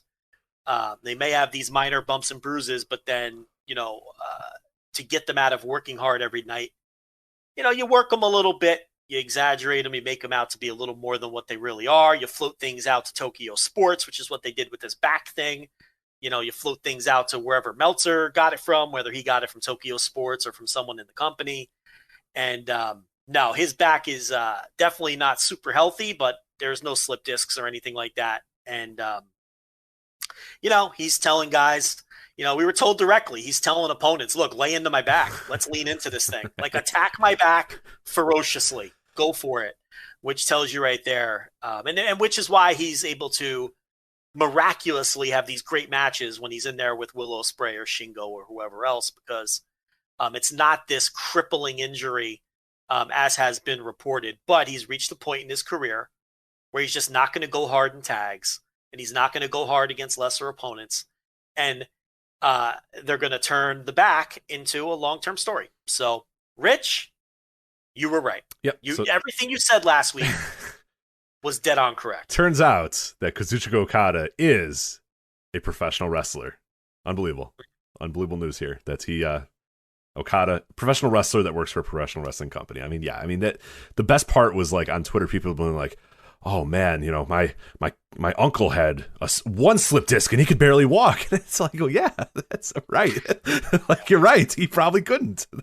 This guy is taking top rope backbreakers from Shingo Takagi. Like, you're right. You can't walk very well with 2 slip discs. You can't do much with 2 slip discs, including have 30-minute epics with Shingo Takagi and Will Ospreay. It's just it's ridiculous. Why are we doing it again? We've done it. We did it for like 8 years with Hiroshi Tanahashi. We're doing it again. It's just like, people are gonna now listen. They're gonna run the Reddit. They're gonna run the Twitter and say that we're saying he's not injured at all. No, everybody's in. Every wrestler is hurt in some way. Every wrestler could probably get surgery if they needed to. They say that about pro athletes too. Yeah. Every offseason, every football player can walk into a doctor's office and the doctor will find something that they need surgery on, probably. Right. Your meniscus is torn, your elbow's fucked up, you got, loose bodies here. Like, you can probably find something to do surgery on with every professional athlete at any certain level. There's no doubt. I mean, their bodies are well-oiled machines, but there's a lot of wear and tear on them. And they get to a point where and wrestlers are no different, in some cases way worse. Every wrestler, talk to any indie wrestler, talk to any major league wrestler, something is in constant pain with them. We have Cody Rhodes right now wrestling, for right now, I don't know, we're not watching Dynamite right now because we're doing this, but, wrestling with a legitimately torn rotator cuff. Like, legit. Like, that I don't think is a work. I think that's legit. No, And, I mean, he told us he did. We said, well, would you miss some time? He's like, no, hell no. I'm not missing. No, I'm working through it. right, and there's plenty of guys that have those sort of things, those nagging injuries, those little things, and they just fucking work through it, or they just avoid it and move on. But like, yeah, it's just it to me I don't know. it's just I can't believe we're doing it again. But he's getting back now. We should be clear. He's getting back treatments. He is getting regular. Oh, sure. Back I'm sure. There's no doubt that his back hurts, but yeah, he doesn't have two slip discs. Like, the idea that, like, oh my god, he's gonna be crippled in 2 days is like, yeah. I'm sure. Yeah, I'm sure he was. I'll be honest. He was probably getting back treatments a year ago. You know what I mean? Like, these guys, their bodies are just a mess. These guys, wrestlers' bodies are absolute messes, especially when they're guys like Okada, who has worked a very hard style for years and years and years, and it's just like, now there's just a perfect out, like there was for Tanahashi, to say, hey, look, I used to give 110% effort all the time, but now I got this, so I can't, but I will get out. But as long as, when it starts affecting, when you start noticing, like, main events and Wrestle Kingdoms and G1s and that sort of stuff, and these guys are dogging it and not doing anything and terrible, then yeah, okay, then you could say, wow, what's going on here? What's happening? But yeah, let's maybe cool the brakes a little bit on, like, a Road 2 show when Okada's holding his back. Like, that might just be a work. He's tall, he has a long torso, and he's got a long fucking spine. So it's an obvious injury for someone with his body shape and everything. Right down to the fact that, the Japanese commentary are being given show notes that are telling them to hammer home the idea that he has the 2 slip discs in his back.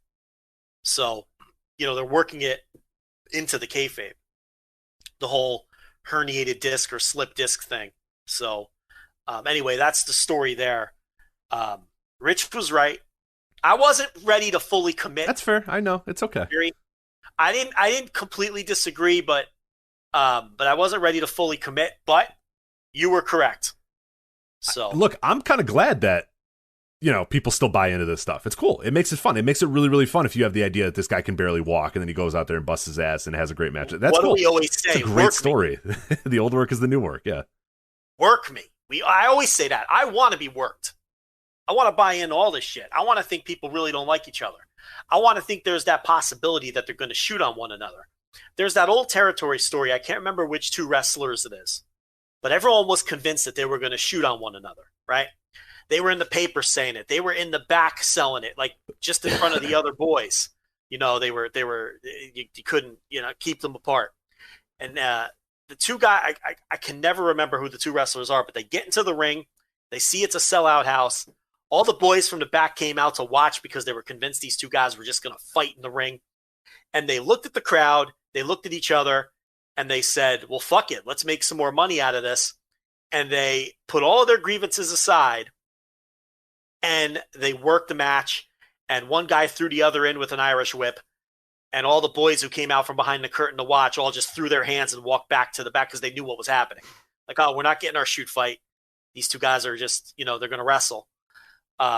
So it's kind of the idea. Like, I want to be worked. Like, those 2 guys worked everyone. Well, I guess they didn't really work everyone because they were planning on beating each other up. But they changed their mind when they saw that they can make some money off of their disagreement. But I want to be worked, and I agree. I think it's good that in some ways pro wrestling is still able to work us and make us believe. And I think that's a good thing. Yeah, it's just a classic story to be told too, and yeah, and that's the key here, and the key with the Tanahashi things, and the key forever is, and we've talked about it. We've hit this drum as many times as we possibly can over the last 5, 6, 7 years or whatever, as long as we've been doing the show, is that, enjoy, be okay with being worked, but don't think that you're so smart that you cannot be worked and then end up working yourself even deeper. You know, you work yourself into a shoot. The classic, Hulk Hogan tweet. Like, you work yourself into a shoot, and that's, the new era of fans are, oh well, I follow this guy on Instagram and I follow him and we talk, and he replies to my DM, so I know all about him and I know that he's a real human being. He's a professional liar. Like, they're pro wrestlers. This is their job, is to pretend that they're hurt. Like, be okay with that. Be fine with that.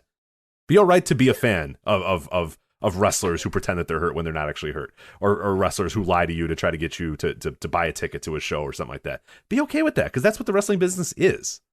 But yeah, people just, they're too smart. And no, I follow them on Instagram, and they don't want. Okay. People don't want to be worked. There's like this fear of being fooled and being worked, says the two guys who are doing a victory lap because they weren't worked. Right. We're giving you advice that we don't even follow ourselves. Yeah. We're complete assholes. We're patting ourselves on the back for we're laughing at you for Okada working you. And we're telling you that we were too smart to fall for that shit, but we're telling you not to be that way. So we are pretentious assholes. We really are. There's no question about it. But that's the charm of the show. We do. I work my fucking back rubs on my wife, so I don't have to do them anymore. I mean, that's the kind of guy you're a worker through and through. The girl, she's a worker. Yeah, everything is wrestling. If you really in that segment alone, I mean, how many workers were there? There's a lot of work going on. I mean, I'm working the wife, the girl is working the boy. There's everyone's working everybody. The boy was going to work the girl, and then he ended up kind of working himself into a shoot. I mean, yeah, it's all. Quite honestly, I think the boy's working me, because I don't think he could possibly be this upset. Yeah. Oh no. Tomorrow you're going to say, hey, what do you want? You're buying that kid something tomorrow. You know what I mean? I don't know. I'm a tough cookie, Rich. I might. you sounded. I don't know. I feel bad. I mean, don't get me wrong, but I'm going to make sure he's not working me before I take care of him. You see what I mean? So before you do business, you gotta, Yeah, I'm not going to do the job to him until I know that he's not working me. So that's how that's going to go. If he's still genuinely upset and I know the clues, okay, then okay, we'll take care of him. I'll do business with him, but I have to know that he's not working me first. That's how these things go, So incredible wrestling, pro wrestling. All right, a few more things here, and then we'll get out of here.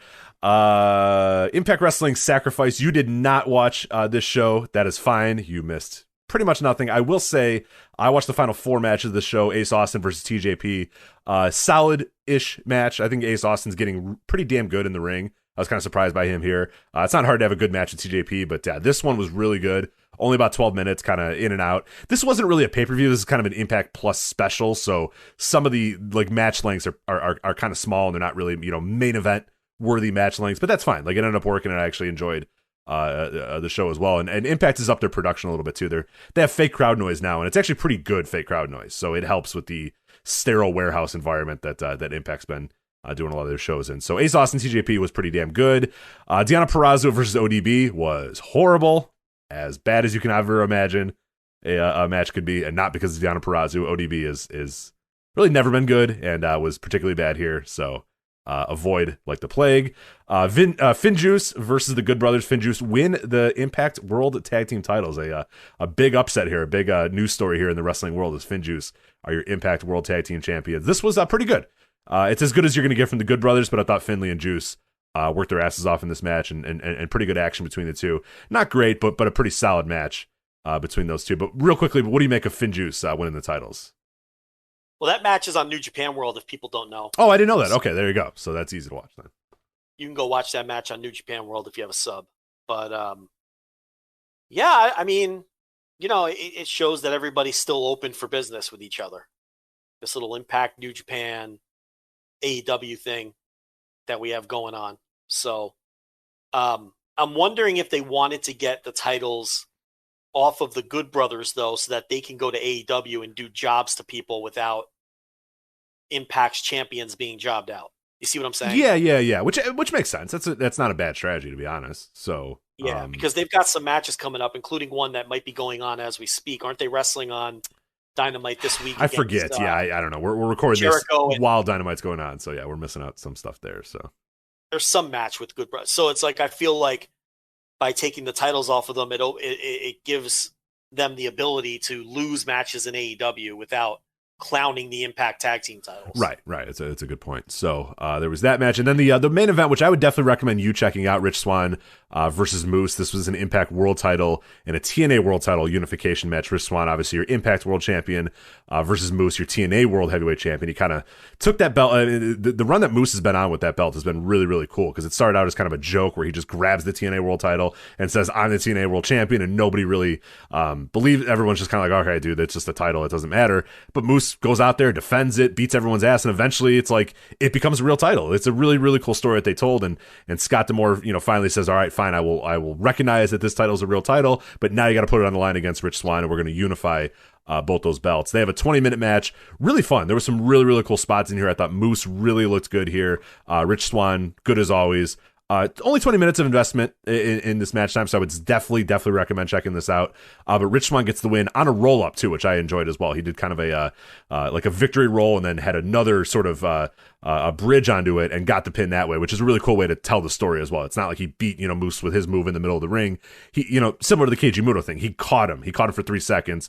Moose gets out of it and just goes, "Oh, fuck, like I can't believe I got caught for 3 seconds." And Rich Swann can kind of say, "Hey, look, doesn't matter how I won. I have both belts. I've unified the titles. I won." But really, really good stuff there. I enjoyed that match a lot. So definitely check out, if you are going to watch anything from Sacrifice, Ace Austin, TJP, Finn Juice, Good Brothers is not essential. I say Ace Austin and TJP probably is essential, and the main event I would say is essential as well. And then I did not watch anything else on the show, but judging by the names, I don't think I missed all that much. So. Yeah, so I mean, this is all just to set up Kenny Omega beating Swan, and then he gets 2 more belts, the Impact belt and the TNA belt. Then he'll have the AAA belt. He'll have the AEW belt. So, he'll be looking like Ultimo Dragon, coming out with 1 million belts up and down his arms and around his waist, so he can do the belt collector kind of deal that we all suspect that he's going to do. Because, look, I don't have any doubt that Omega's beating Rich Swann. I mean, that's happening. Oh, that for sure. We called that initial. I mean, when this was first announced that they were going to be having sort of some sort of relationship with Impact and All Elite Wrestling, we immediately, from that day, if you remember, we said Rich Swann versus Kenny Omega, and Kenny Omega is going to take the title from him, and now he's going to take titles from him, which is even cooler. So, collect all those belts, man. Impact fans aren't going to like that, but when you have a working agreement, whoever has the higher ground has all the power. Right. So, yeah. The key that you need to have is put it down on paper that on X date, Kenny Omega is going to lose X title to X wrestler. I mean, as long as you have that down and you know that Kenny is going to do business, and there's no reason to believe that he won't. If Kenny wins the title and then in 4 months just kind of relinquishes the title and then Impact just gets it back, then that's a disaster. But you're okay taking this loss initially. You just need to, guarantee that you're going to get this guy back in at some point, and then you have a guy ready to beat him, and that's all it is. From AEW's standpoint, I mean, you say, okay, we'll let Kenny Omega be all over your TV, and I'll allow Kenny Omega to headline your next 2 pay-per-views, and Impact is on paper going to benefit greatly from that, but AEW has to get something out of that, and that the thing that they're getting out of that is Kenny Omega winning their world title. So that's the trade-off. You get Kenny Omega all over your TV and all over your pay-per-view. And the reports for that last pay-per-view are that it was the best performing Impact pay-per-view since Spike. Wasn't that the report? Or since I don't remember the exact. I think it was since Spike. I think that qualifier was correct, but I'd have to double check. But yeah, I think you're right. The bottom line is the pay-per-view did great by their standards, with Omega on top. And we've seen what the AEW relationship and Omega has done for their television ratings, although the last 2 weeks, they're back down in total viewership to pre-Kenny Omega levels. And that could be because he's not appearing on TV as much, or, the story is just kind of wearing thin. But I have a feeling when they heat up the Kenny Omega Rich Swann thing, that the ratings will bounce back, but that's something to keep an eye on. Yeah, and I think he'll be more all over this. I think people realize that he's not in the mix right now. He's quote in the mix, but he's not, in the mix. Whereas, I believe, no doubt that once Kenny says, "Hey, I'm going for that title," that people will then get a little bit more invested in it because there's actual stakes to it and not just, Kenny might show up, and it's like, okay, even if he does show up, we know that, we're not going to get a whole lot out of it. So it was Kenny's first appearance popped big, and then they settled in like the 170,000 a week range. But now they're back down the last 2 weeks to doing about 140,000 total viewers. And they did 50,000 in the demo this week, I think. But the thing is, it's now been 2 weeks in a row. So you're starting to see a possible trend of Impact settling right back to where they were before Kenny Omega showed up.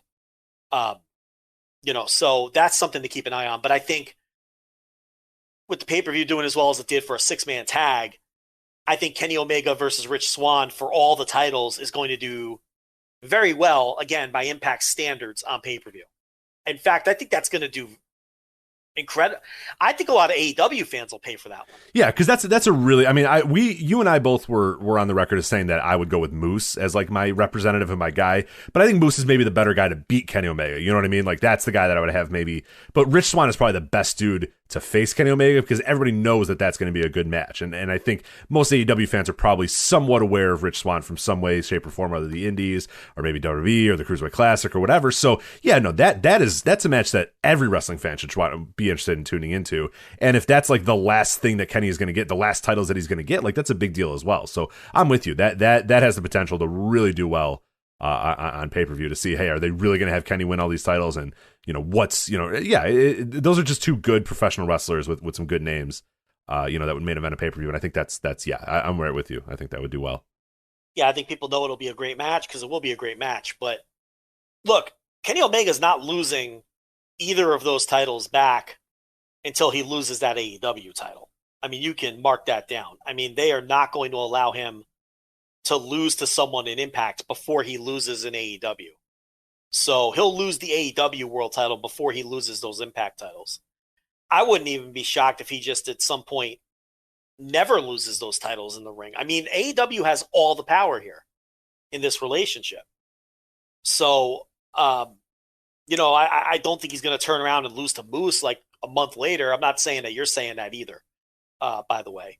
But I don't think that's going to be the case. And I think even though Rich Swann is the Impact champion, I don't think he's like this iconic guy or this huge star that's going to be hurt by losing to Kenny Omega. Or, you know what I mean? It's like he's their champion, but he's a guy that's beatable. I mean, if we're being honest, he's not he's not a difference maker at all. He's just a nice guy to have on the roster. And, don't get me wrong, I like him, and maybe they'd rather have Omega beat Swann than have Moose take that L. And maybe that's why it's Swann instead of Moose too. Because maybe they want to protect Moose to some extent and not have him lose to Swann. Because I think Moose has more upside than Swann. Yeah, I agree. Yeah, that's why I said, like, when I saw this happen, I was like, oh, you know what? This is way better to play. Because, yeah, Swann loses nothing by losing to Omega, and Moose could gain everything by beating Omega. So, yeah, that to me is, if that's the play, that's the smart play, for sure. Yeah. And maybe 6 months down the line, once Omega has lost the AEW title, then you could either send him back to Impact or even have Moose come to AEW or whatever you want to do, and then have Moose win those, those titles back, or just maybe this is a way to get rid of the TNA title. But and do it that way. No, I completely agree. I'd rather have, if that's the decision, I'd rather beat Swann and have Moose win. That's exactly what I would have done too. So that was Impact Wrestling Sacrifice. Again, that's on Fight TV, but as Joe said, the FinJuice Good Brothers is on New Japan World as well. Let's you want to talk World Wrestling Entertainment's Fastlane Vroom Vroom pay-per-view? Yeah, why not? That's a big pay-per-view coming up this week. It's a huge one. On the WWE network too. So we said goodbye. Yeah, it was supposed to be the other pay-per-view, and then when we were watching the other pay-per-view, they said, hey, Fastlane, that'll be on the WWE network too. So it's okay. Now it's official done. So this will be officially. This is on the Peacock. It'll be on both. Right? It'll be on the Peacock. Yeah, my mom is pumped about Peacock, by the way. I got a text that says, can I really watch WrestleMania for free? And I said, yeah. She goes, awesome. I was like, okay. Did you warn her though? I didn't have the heart to tell her. I was like, okay, when we get closer, I'm gonna be like, it's like a 2-day, 7-hour fucking thing. Like, you don't really want to watch this. I didn't mean that, but you did warn her that she's not getting the Smoky Mountain tapes. You didn't want her. She's going to be upset about that. I did not break that to her yet. That, just to let you know, if you're trying to complete your 1983 World Class watching, I don't know how quickly those are going to be up there. So no Boston Garden House shows. Right. I know you're trying to follow along from after Michael Hayes closed the door on the Von Erich, but no, it's going to be a while till. Just let her know. I know she's following along with November to Remember. Right. Oh yeah. Let her know that there's some skeezy uploads out there where she can get those. I'll let her know all about torrents. Yeah, explaining torrents to my mom will be. But yeah, she's pumped about the arrival of the WWE to Peacock. So there you go. So I will watch it on Peacock to see how the old Peacock thing works, and we'll see. But WWE Fastlane. Women's tag team titles: Nia Jax and Shayna Baszler versus Sasha Banks and Bianca Belair. Joe, take it away. That is, in fact, the match that match has happened. That is for the women's tag team titles. Nia Jax and Shayna Baszler are your champions. Sasha Banks and Bianca Belair are your challengers. And this, Joe, it's an interesting little wrinkle here. Stay with me here. So Sasha and Bianca, they're a tag team in this match, all right, at Fastlane? Correct. Guess what they're doing in another month at WrestleMania, the Grand Eight of them all? They're facing each other. It's unbelievable. I mean, this is a really cool story here. So what we have now is these tag team partners that they don't really get along, Joe. You know what I mean? They're not seeing eye to eye because they're really enemies. But for this brief moment, they'll come together. Will it work? I don't know. We'll have to find out this Saturday, Sunday. I think what you're asking me is, will they be able to coexist? Yeah, I suppose that is a question. And Joe, I guess I would ask you, Sasha Banks and Bianca Belair, can they coexist this Sunday, streaming live on Peacock and the WWE Network at Fastlane? Yeah, well, and we got to see where Reginald's loyalties lie as well. Well, yeah, Reginald is coming out with Nia and Shayna, but he's got the hots for Sasha, right? He does. He wants to pork her. I think. So him and Carmella don't bang, right? He just helps her find wine, right? I don't think Carmella's in the picture anymore. Okay. Reginald. You're scratching a little bit there, Joe. I don't know if the boy came and pulled your stuff again. All right, you're good now. No one pulled anything. Yeah, I see that on the. Yeah, I don't know what happened. I don't think Reginald has anything to do with Carmella anymore. Well, no, but I was meant back in the Carmella days. Was he? He was her sommelier. But that was the implication that they were banging, or no? It was no, right? They never hinted at that. Okay, but he really does want to bang Sasha, though. Yeah, I think so. Yeah. Okay, all right, that's the story. Cool. Right. No, like he doesn't really want to. Like Reginald. Oh, the human. Yeah, I don't know if Reginald, the human being, whatever his name is, wants to. I mean, you never know. Probably. Listen, we're talking about Sasha, so we have to be careful. Because we don't want to get clipped. The stands will get mad. We'll get destroyed. Who wants to deal with that for 4 days? So, yeah, kayfabe, everybody. Yes. What's next? We're talking about wrestlers. Alexa Bliss versus Randall Orton. Intergender action should be a classic. The bell will ring and these two will just go in there and exchange holds, and Randy will put in a side headlock, top wrist locks. Just a real catch as catch can, display here. I know Alexa's been working out in the dojo, training for this one, getting prepared, studying Randy Orton tapes. I know that Orton's gonna have the power advantage. There's no doubt about it. Power, weight advantage, the veteran leadership, but Alexa's got speed over Randy. She's got athleticism over Randy. Sure, cunning. She's cunning. She might also. More cunning? I don't think she's more cunning than Randy Orton. It's tough. That's to one say. of his strengths, right? Yeah, I guess that is one of his strengths. He is very, very cunning, but she has the ability to potentially elicit the help of a swamp monster, so that could help. That could help in her favor. So, listen, the dirty swamp wizard is always a factor. Some may even say that that's really who Randy Orton is facing here. Is the dirty swamp wizard? Yeah, it's possible. What if I hope he has to face his doppelganger too. There was the other Randy Orton that showed up that one time. There was the other Randy Orton. Yeah, but cool. See, this is the Fiend possessing the body of his imaginary underage girlfriend. And then facing... See, I think this is all a ruse for the Fiend who will be. This is a hot take, Joe. Are you sure?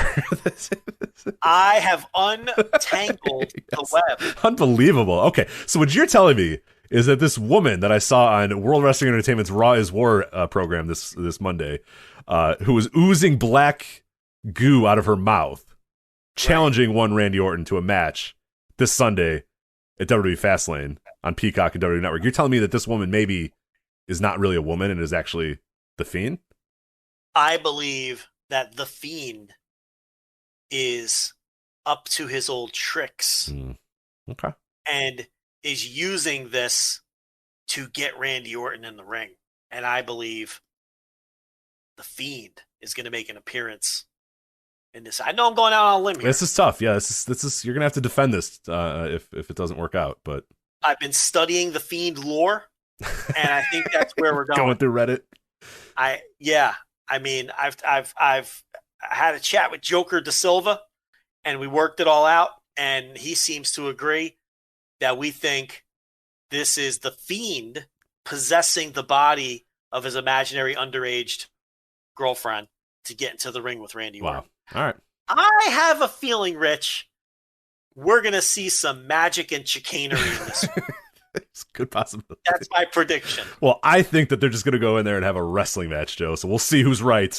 Not when we do our instant reaction show on Sunday, but next week on the flagship when we mercifully have to talk about this terrible show.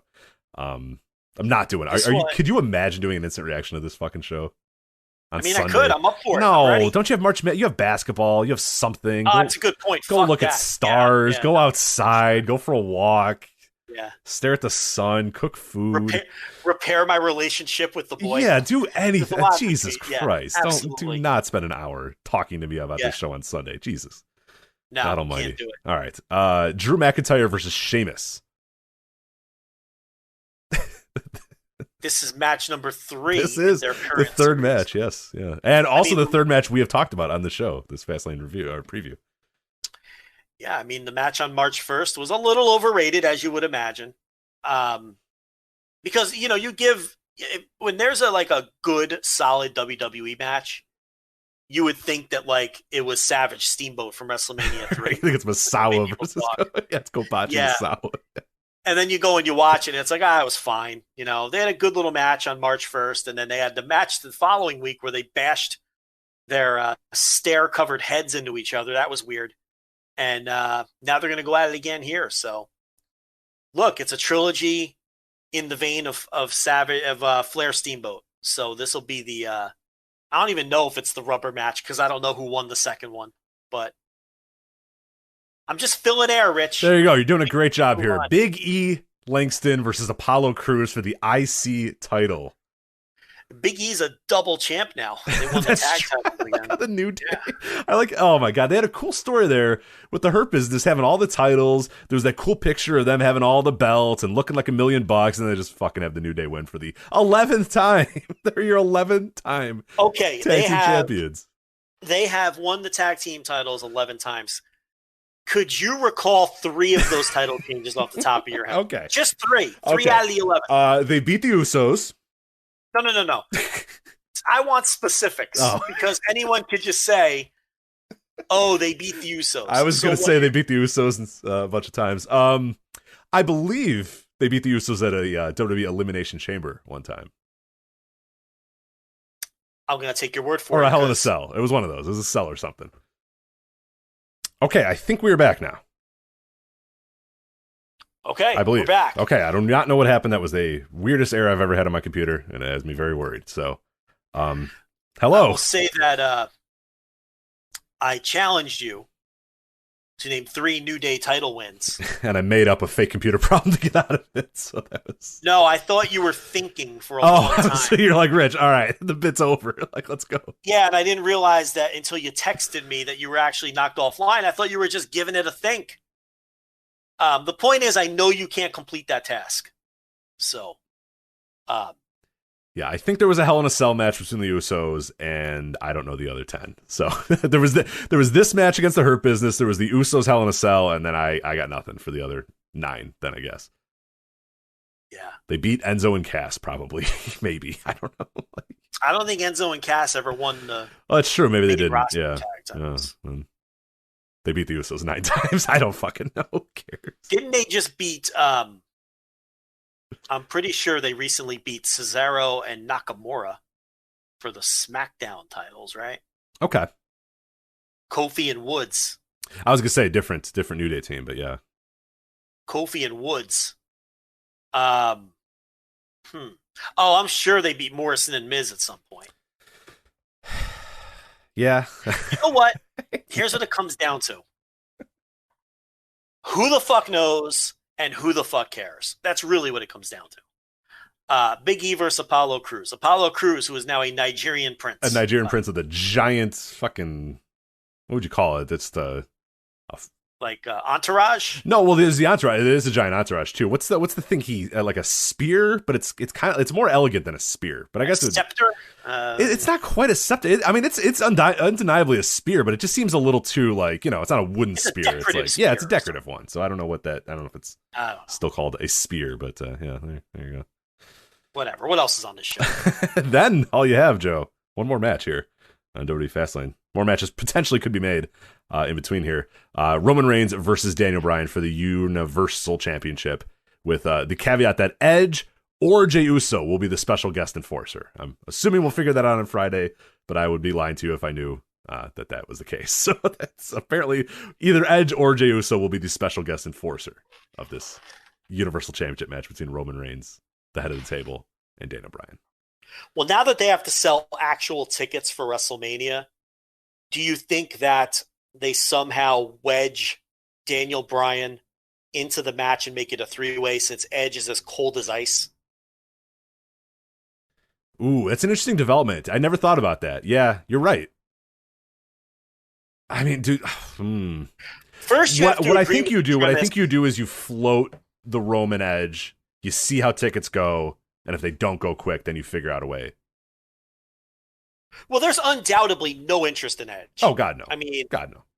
They even stopped featuring him on TV because he was just... Oh, they haven't said a thing. Yeah, remember when every week was Edge is here, Edge is here, Edge is here. The social media is Edge, Edge, Edge, Edge, Edge. He's just on TV now. You don't even know. There's just fucking crickets all about him. Yeah. I mean, the week after Royal Rumble, he completed the hard to do trifecta of tanking all three shows. So that was kind of the end of Edge. So yeah, no, I think they're going to wedge Daniel Bryan to the rescue again. I think they're going to wedge him in there, and it's going to ultimately be a three-way: Roman Reigns, Daniel Bryan, and Edge. That's what I think they're going to do, because now they have to sell 50,000 tickets. So apparently, by the way, we should note this now, since we're not going to get to our WrestleMania weekend segment here, but it looks like 25,000 people for each night is the attempt there. 36% of capacity for Raymond James Stadium. So not going to beat out Dana White and the UFC, who are going full boat, filling 100% of the arena. But 25,000 people for each night is the goal. So we'll see. It'll be very interesting to see what the demand is for tickets. I imagine they're pretty good, but it's like, I don't know. I don't know what demand for tickets are right now. Like, I don't know if enough people feel confident that, hey, I'm going to go and go to this event. I don't know how many people are interested in WWE. It's going to be very fascinating to see how these tickets go. Do you have a read on it initially? Do you think these things sell out in a heartbeat, or like how many people are traveling for this? I don't know. There's so many questions about this that I don't know if I have any answers to. I'm going to be very fascinated. I don't know. I really don't know. I think on one hand, people will be really excited, but the whole thing is a lot of people still aren't going to be comfortable. So a lot of people who aren't vaccinated aren't going to be comfortable going to a massive event like this. I mean, the Super Bowl had no trouble putting people in the building, but that's the Super Bowl. That's the Super Bowl, yeah. And WrestleMania likes to think of itself as the Super Bowl of sports entertainment, and in many cases it is. But yeah, I don't know. I don't know how many people are hopping on a plane and traveling to Tampa to take in WrestleMania. I don't know. Like, it's easy to get 500 people into an NBA arena and scatter them about and all that sort of stuff, and it's easy to do a few of these things. I don't know. I really am honestly curious. Like, they could just as easily sell everything out in one day or struggle to get to 10,000. I have no read on it whatsoever. No idea. It is outdoors, but they do rely a lot, obviously, on fans that travel into these towns. I don't know. We'll see. I really don't. To answer your question, no, I don't have a feel for it. Yeah, it's just been such a traveling, and that's the thing. The Super Bowl had a lot of people travel in for it, but they also were giving tons of tickets away to local, hospitals and stuff like that, and people that were vaccinated and stuff. So the Super Bowl, you know, they had their base of people that were going to buy tickets and travel and do all that, but then they kind of sprinkled in about, 5,000 just free tickets, people that were vaccinated, people that, that sort of stuff. They're going to sell. They're going to try to sell 25,000 tickets for both nights. So I mean, I don't know. I'm fascinated. We'll find out. I think tomorrow we'll have a read on it as they go on sale.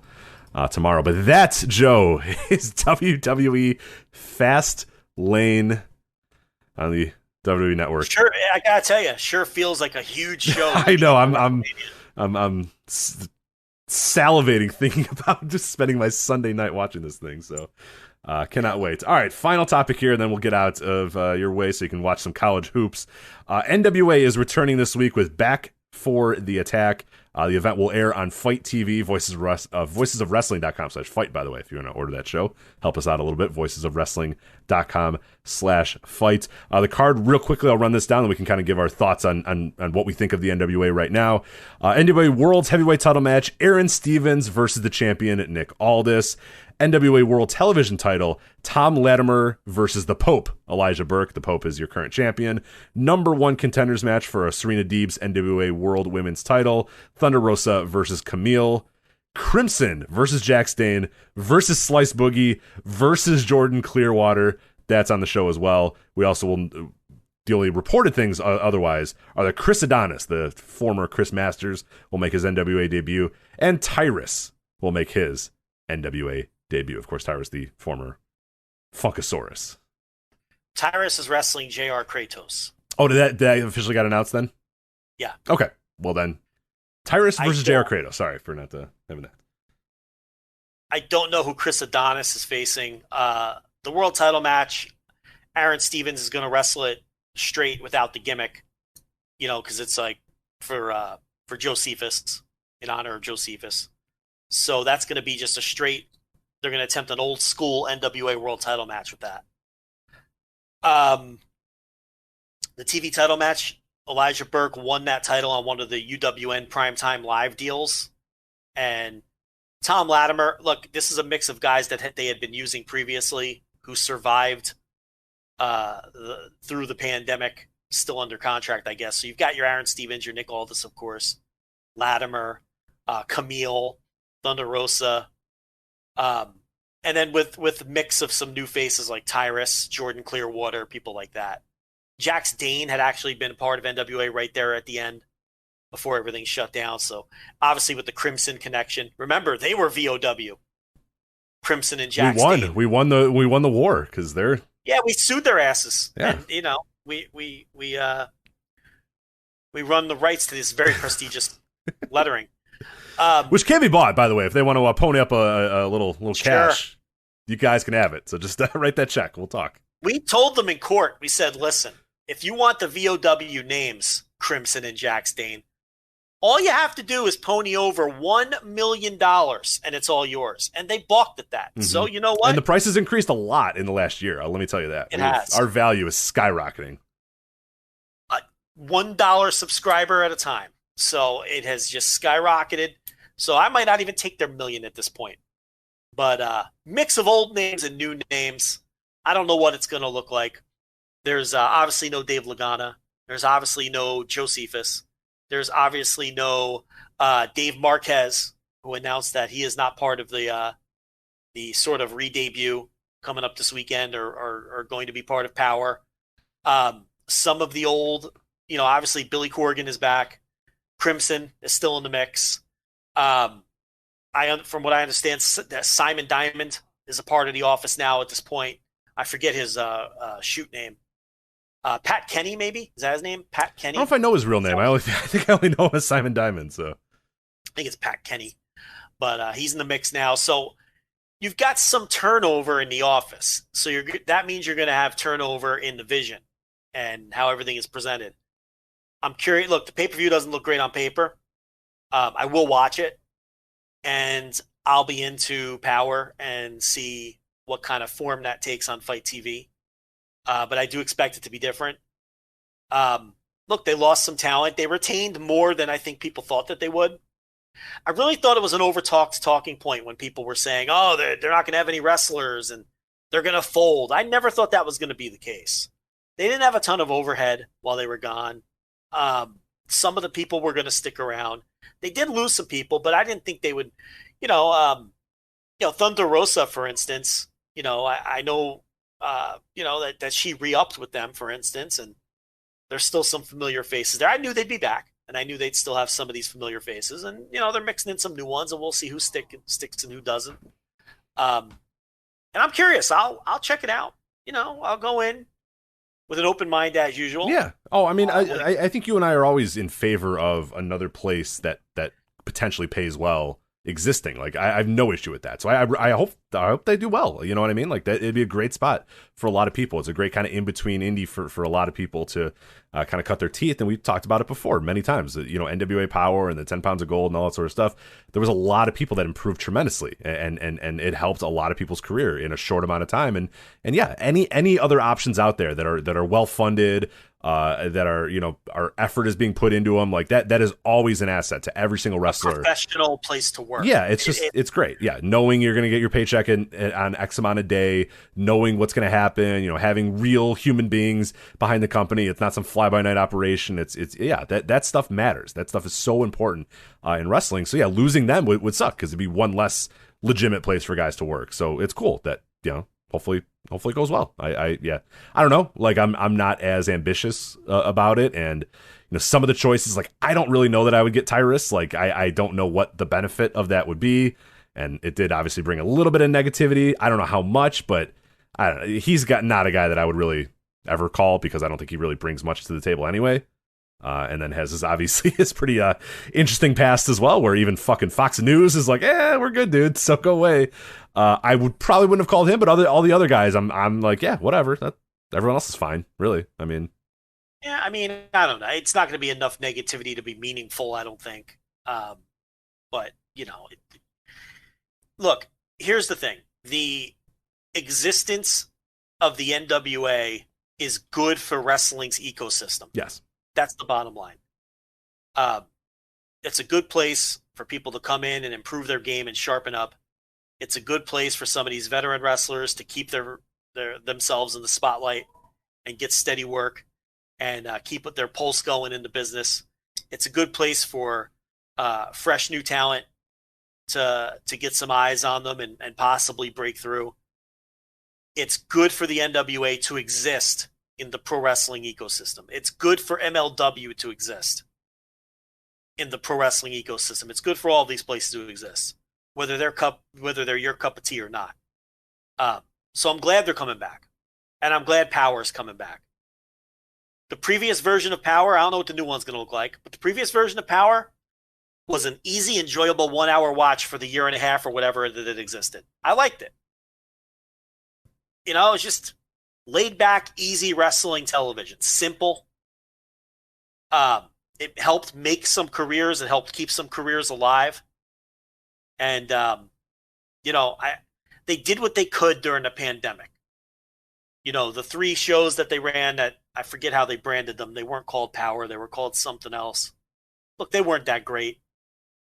The UWN Primetime Live connection, that didn't thrill me either. But now they're coming out of this on the other side, back in their regular format of Power. I don't think this pay-per-view is going to do well because it's an ice-cold pay-per-view with no build. All it has is a Twitter build. You're not going to do good business off of a Twitter build. Yeah, dude, I'll be honest. It surprised me that it was coming up this weekend. I really thought we had a little bit more time. And as I'm looking over my notes and I'm saying, when's that NWA show? And I went, it's this Sunday. Jesus Christ. Okay. This weekend. It really caught me by surprise. So don't love that. Yeah. Do not love that, of course. But no, I guess they just they probably want and need an influx of cash. Mm-hmm. That's what this is. But I wouldn't really judge them because I don't think this one's going to do well. Let's get 3 or 4 months of Power under our belts and build to a pay-per-view and see how that one does. Mm-hmm. That's more interesting to me. This one is just, we're back. We need an influx of cash. We've had 0 income for the last year. And we see if we could sell a couple hundred of these. That's really what this comes down to. So Thunder Rosa, Camille, that's an interesting match. Camille is one of their projects that they've had really from the 10 pounds of gold era till now. Because Deeb is still out with that knee injury. So that buys Deeb a little more time to get back. And I assume, I guess you can't assume Thunder Rosa is going to win that. Camille could win that. Yeah, yeah. Camille's, I mean, if you're trying to really kind of get things going and push people, yeah, it's probably time to find out what you have with Camille. So, yeah. So it's interesting that Crimson's wrestling because he really took himself out of the ring. He was more of a behind the scenes presence during the Power era. But, they lost a lot of people. Yeah, so they need everybody. He gets back in there. But, I'm curious to see what the show will look like, and I'm really looking forward to Power coming back and seeing how it looks sort of with all the changeover and the brain trust of the company. All right, so that is this weekend, as we said, NWA Back for the Attack. That is on Fight TV on March 21st. Fight TV, voicesofwrestling.com/fight, by the way. If you're going to order that show, help us out a little bit and check it out. Anyway, that's it for us. So also MyBookie, mybookie.ag, promo code VOICES, again, to get into March Madness. If you were too late to get into their bracket challenge, that's okay. They're going to have stuff all throughout the month of March as well. March Madness has officially begun. We're going to let Joe go so we can get in basketball mode for the next week, and maybe we'll talk to him next week, and we'll see how things have gone, see how his Hoyas are doing. But anyway, for Joe Lanza, I'm Rich Craich. We'll talk to you guys next time on the Voices of Wrestling Flagship Podcast. Johnsonville sausage strips are strips of sausage that look and cook like bacon. They come in amazing flavors like original, maple, or chorizo. Now you can transform your BLT into an SLT, or turn your bacon cheeseburger into a chorizo cheeseburger. It's not bacon. It's Johnsonville sausage strips. And it's a meaty miracle. Find it by the bacon, even though it's sausage.